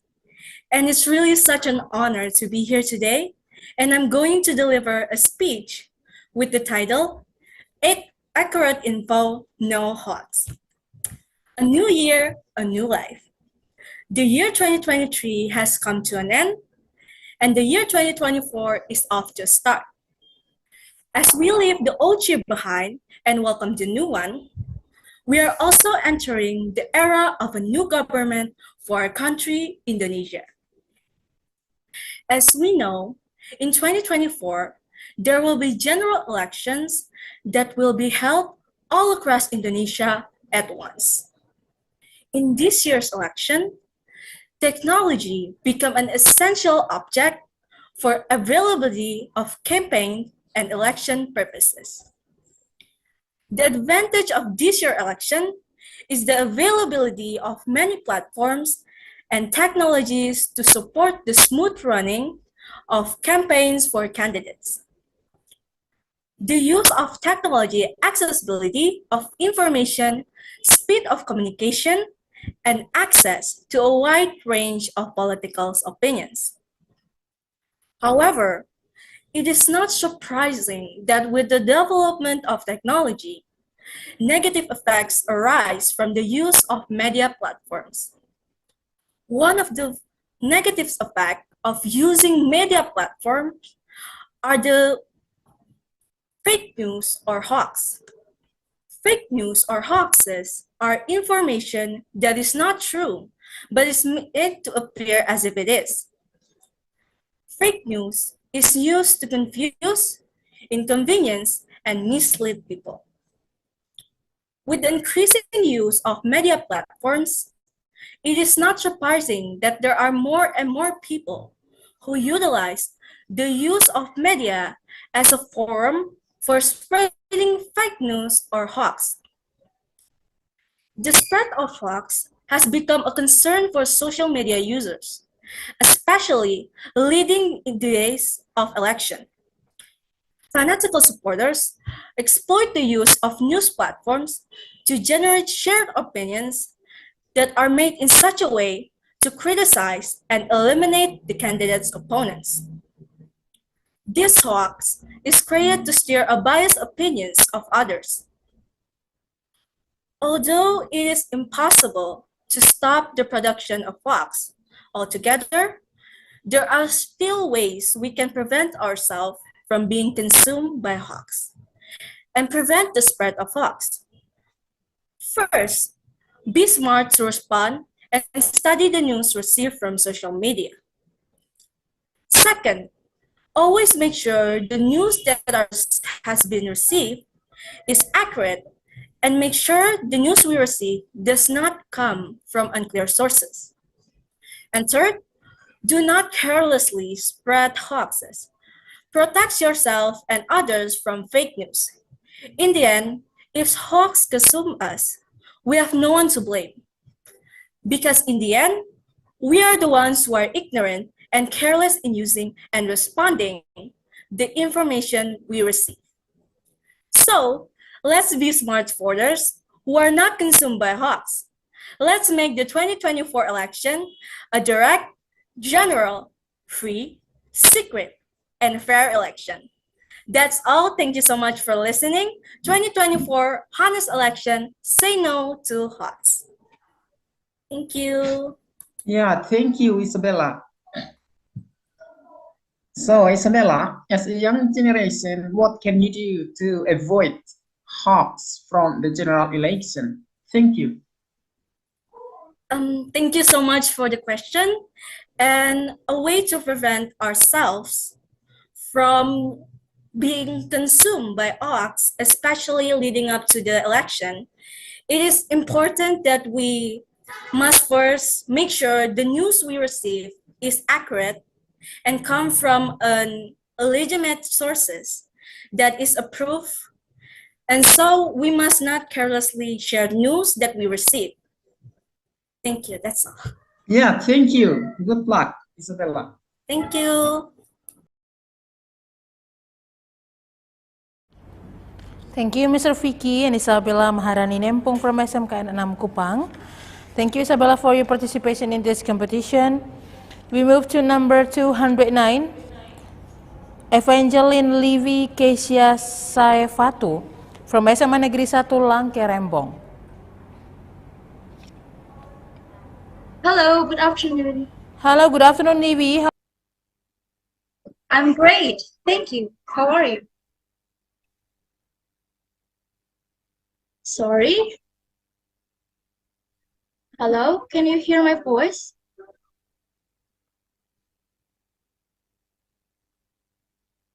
Hello? Yeah, hello. Hello? Evangeline, we Okay. can hear. Yeah, Yeah, we can hear your voice clearly. Yeah, go on. Okay. Assalamualaikum warahmatullahi wabarakatuh. Shalom, Om Swastiastu, Namo Buddhaya, and good afternoon, ladies and gentlemen. My honorable judges, thank you for the opportunity that has been given. My name is Evangeline Tifikasha Saipatu from First Senior High School, Rangkembo.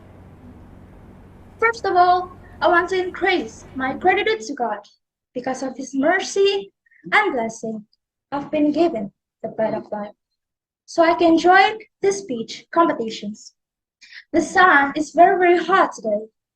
It feels like burning my skin. But today, I'm not gonna talk about the weather. Today, I'm gonna talk about the importance and the important role of young voters in the 2024 general elections. These elections is a critical momentum for us, the younger generations, to participate in shaping future directions of the country. In this era of rapid development, youth voices have a great weight in determining policies and directions of the country. Youth voters are an important step in building the political participations of the younger generations. Elections. Elections are not just about choosing the leaders, but also about choosing the visions, value, and directions of the country. New voters like us have a responsibility to understand it and carefully evaluate competing candidates, and also choose based on values that are in line with aspirations and needs of a community. In the process of choosing, as a qualified youth with technology and as a global society, let us avoid the influence of negative issues and political practices that detrimental to the past. Now, it's time for us to focus on programs that will bring the positive impact, positive change, and positive progress to us. Youth have a very, very important role in building the country's futures. Youth is nation's asset. Youth constitute is a large part of a populations and a valuable asset for the development of the country. Giving voting right to them, it means giving them the opportunity to actively participate in determining policies and directions of the country. Youth are often more connected with social dynamics and changes time. Youth voting might ensure to their perspective, which may be more innovative, progressive, integrated, and organized in decision-making process. Youth representing the future of youth. Youth are the generations that will inherit the decisions and impact of the current process. Giving voting right to them is an investment in forming a government that reflects the future needs and aspirations. With this, let's work together to ensure the integrity and transparency of the entire elections process. Reality and public trust is the foundations of democracy, and we all have roles to play in maintaining it. So, with youth voices, young voters can shape an exclusive, sustainable, and justified future. Let's unite, participate actively, and make the 2024 general elections a milestone in history of positive change in our nations. Thank you for the intentions from all of you. Sorry if there are lost words or sentences that are not accepted. Me, Evangeline Nifikasha Sefatu, invite all of youth in Indonesia to make Indonesia in better directions. That's all from me. Thank you. Yeah, thank you, Evangeline. Yeah, hello, Evangeline. Hello. So, as a young voter, Yes. as a young voter, what will you do to persuade your friends to participate in the general election in 2024? Thank you. Sorry, I can't hear you clearly. Can you repeat it?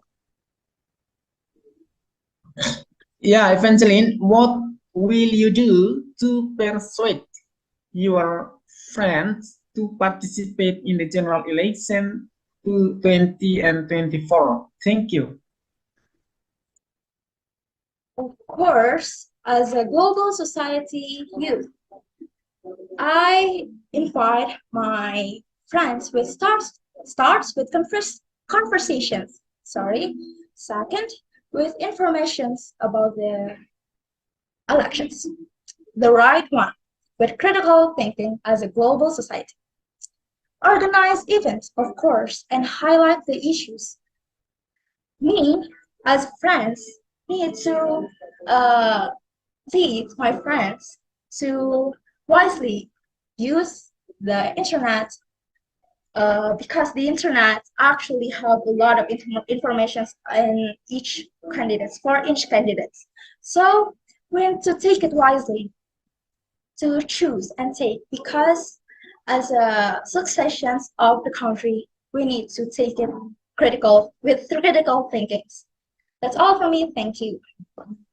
Yeah, thank you. Good luck. Thank you.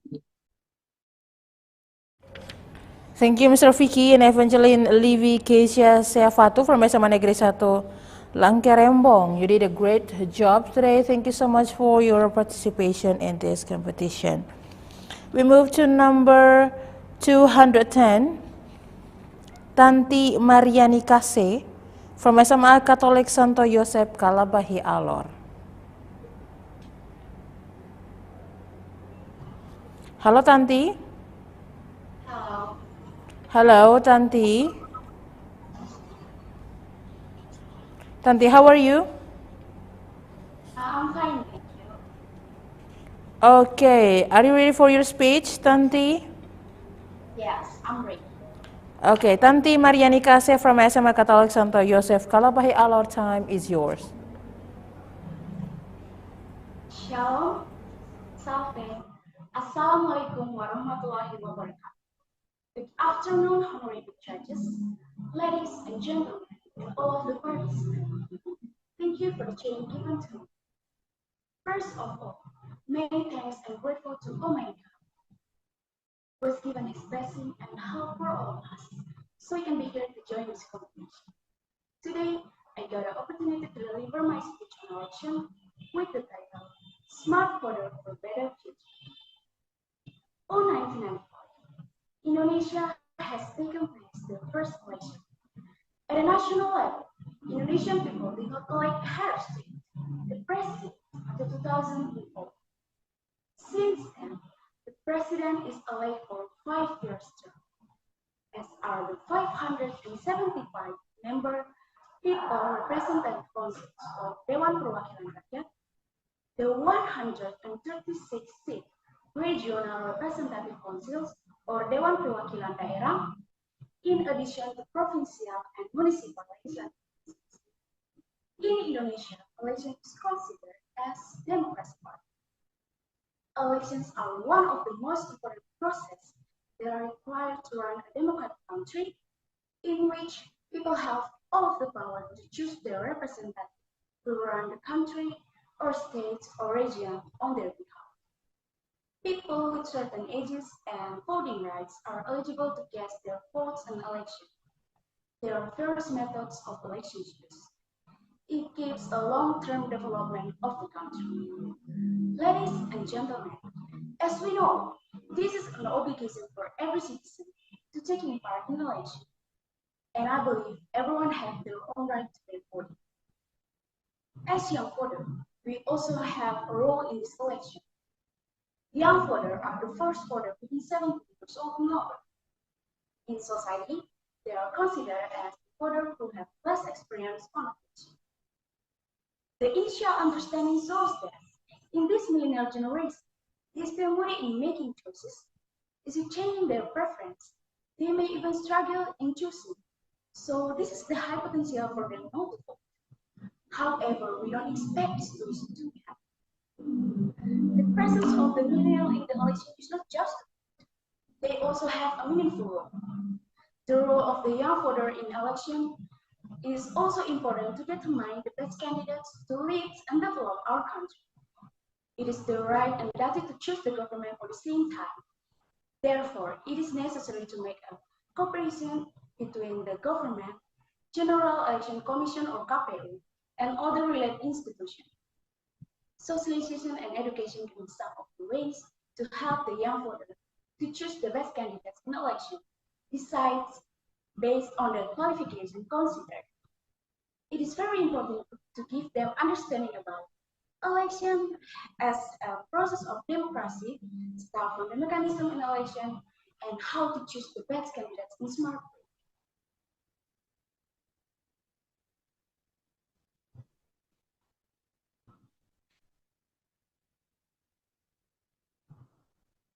Besides, the young voters should be given motivation to vote. Young voters should know the information of the candidates they will choose, such as a background of them, their profile, and what would they do that have impact in our nation. To conclude, I want to say that elections play a major role in democracy, as well as become the strong pillars of the country. It gives the right to all citizens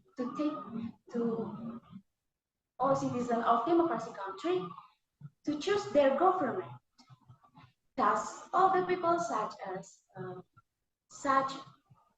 all the people, especially the young, should be aware of this democracy country, so they don't miss casting their precious vote, because one vote means a lot to determine the better future of our nation.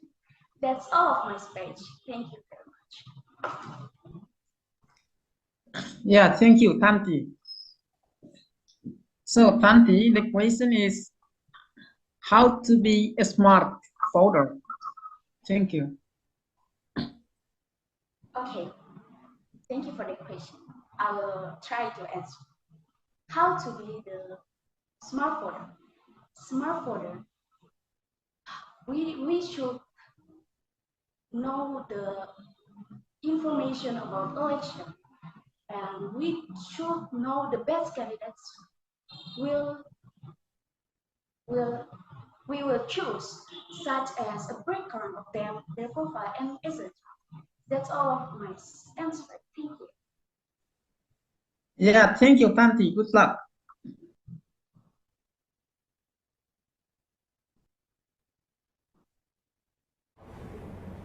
Thank you, Mr. Vicky and Tanti Mariani Kase from SMA Katolik Santo Yosef Kalabahi Alor.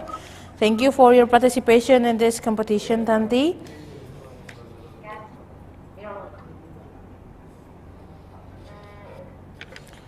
Okay, before we move to our last participant, I want to make sure to the committee, number 242. Okay, judges, we move to number 242. 242, Helena Bedo Menogani from SMK Swasta Katolik Suradikara ND. Hello, Helena. Hello. Hello, how are you, Helena? I'm fine, thank you. How are you? I'm doing good. Thank you so much for asking, Helena. Are you ready for the speech? Yes, I'm ready. Okay, great. Helena Bedo Menogani from SMK Swasta Katolik Suradikara ND, time is yours. Bismillahirrahmanirrahim. Assalamualaikum warahmatullahi wabarakatuh. Shalom, Om Swastiastu, Namo Buddhaya, Salam Kebajikan. Good afternoon and best wishes to all of us. The honorable judges, the honorable participants, and all audiences. My name is Helena Bedamenogani. I'm from Surabaya Vocational High School, Indonesia. First of all, let us offer prayer and gratitude to professors so that we can all be present and be in this stage to take part in this speech competition. Ladies and gentlemen, on this occasion, I stand before you to deliver a speech entitled "The Role of Peace in Democratic Processes." Ladies and gentlemen, peace is the cornerstone of progress, stability, and prosperity in any society. It is an invaluable asset.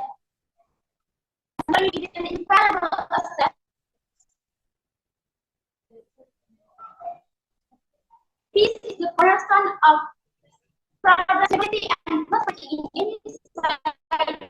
It battles in the context of democratic relations, peace plays a pivotal role in securing the adjustment of in the intricate shape of successful progress, stability, and prosperity. Peace emerges and is based on transparency and individuals.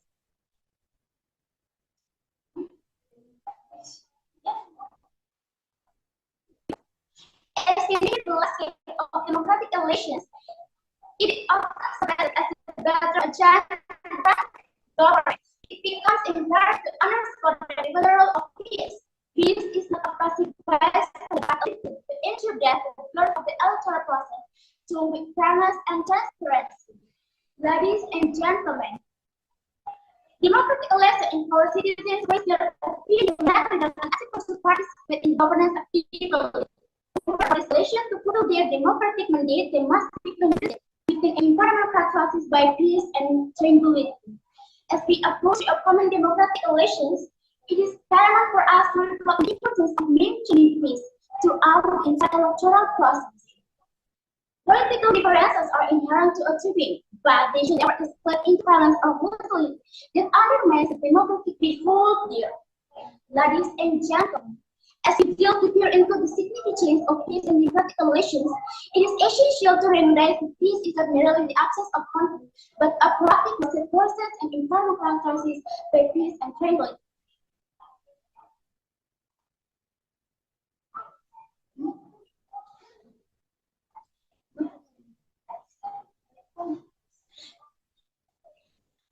In the context of democratic elections, citizens plays a pivotal role in shaping the destiny of their nation.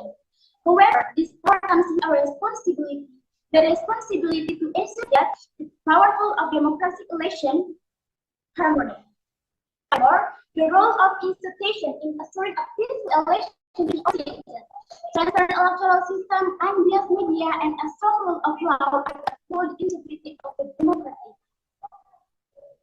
In conclusion, the challenge towards a society for peace and democratic elections requires our collective commitment that stand together in upholding principles of democracy, fostering unity and understanding, and political officials for the democratic ideals we carry on class of but stranger. Alright, ladies and gentlemen, I think that's all my speech for the sake of opportunities. I hope you may take some useful things from what I just shared on my speech. Thank you for your attention and commitment to the values that define our democratic process. On opportunities, I will also say my apology for my mistake for the speech on this day. Bismillahirrahmanirrahim. Assalamualaikum warahmatullahi wabarakatuh. Shalom, Om Swastiastu, Namo Buddhaya, Salam Kebajikan.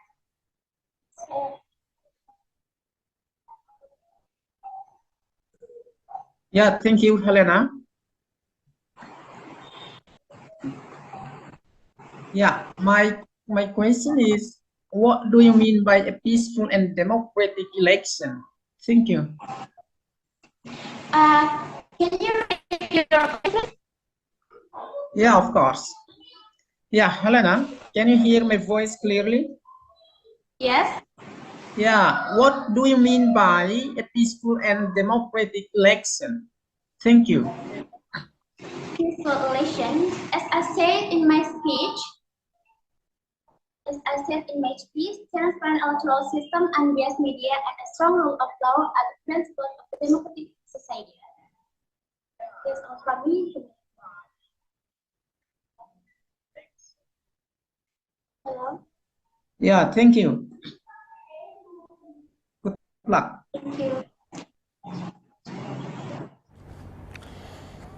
Thank you, Mr. Vicky and Helena Bedo Menogani from SMK Swasta Katolik Suradi Karande.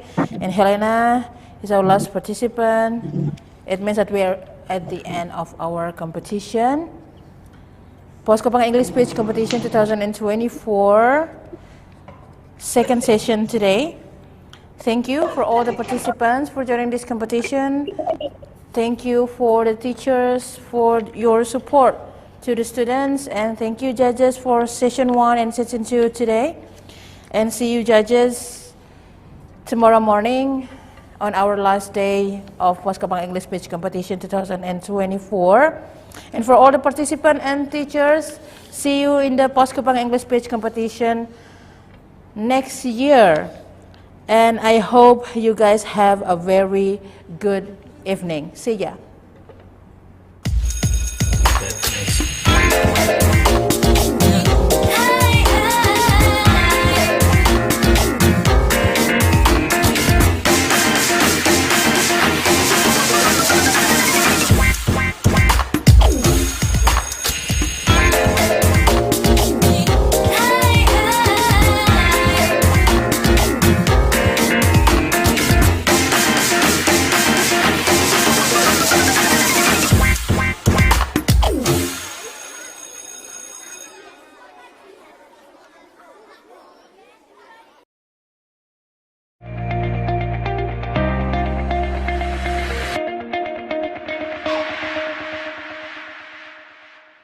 Sobat genre, banyak banget jomblo yang pada baper ngeliat temennya nikah duluan. Apalagi yang nikah masih pada muda. Padahal nikah itu bukan akhir cerita cinta loh, melainkan awal perjuangan panjang. Makanya jangan sampai asal halal doang. Banyak yang perlu dipersiapkan sebelum kita memasuki pintu pernikahan.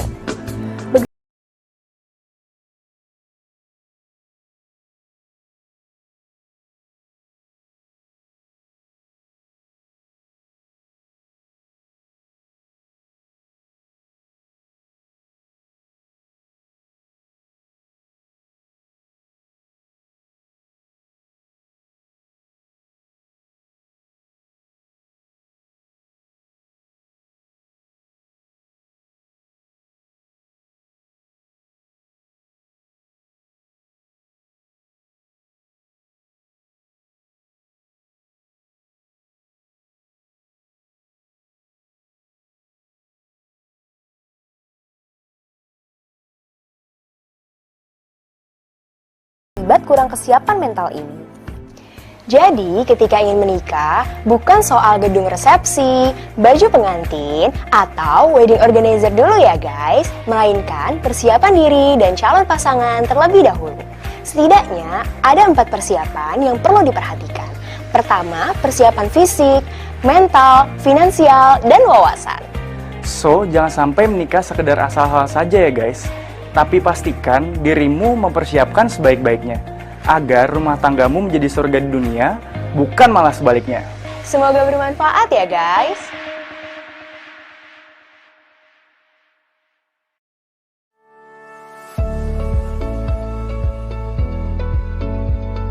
Kawan, tahu nggak sih, masih banyak loh orang NTT yang belum peduli dengan dana hari tua nih di saat tidak produktif lagi, baik untuk pekerja informal maupun untuk pekerja formal yang memasuki masa pensiun.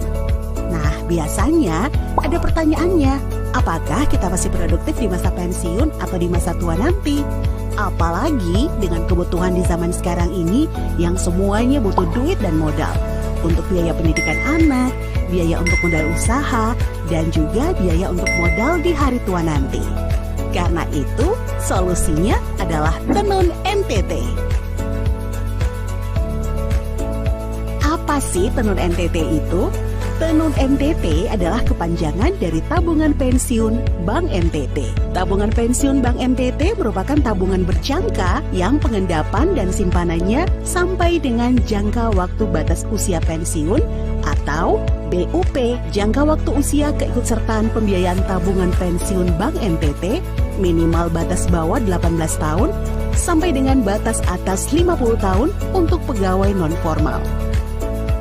Dengan syarat untuk usia batas atas maksimal pengendapan dana 6 tahun dan untuk pegawai informal sampai batas usia pensiun atau mengikuti batas usia yang ditetapkan pada perusahaan atau instansi. Ada banyak juga manfaatnya kawan, setorannya fleksibel, bebas biaya administrasi bulanan, bisa diikutsertakan dalam program asuransi life dan suku bunga menarik di atas suku bunga reguler. Tabungan Pensiun Bank NTT juga menawarkan produk asuransi Taspen Life yang bersifat opsional yang memberikan manfaat jaminan investasi dan perlindungan atau proteksi. Jadi kawan, ayo kita siapkan dana pensiun sebelum kita memasuki masa pensiun agar di masa pensiun kita bisa produktif atau bahagia dan juga bermanfaat. Pensiun sonde harus tua, tua sonde harus pensiun.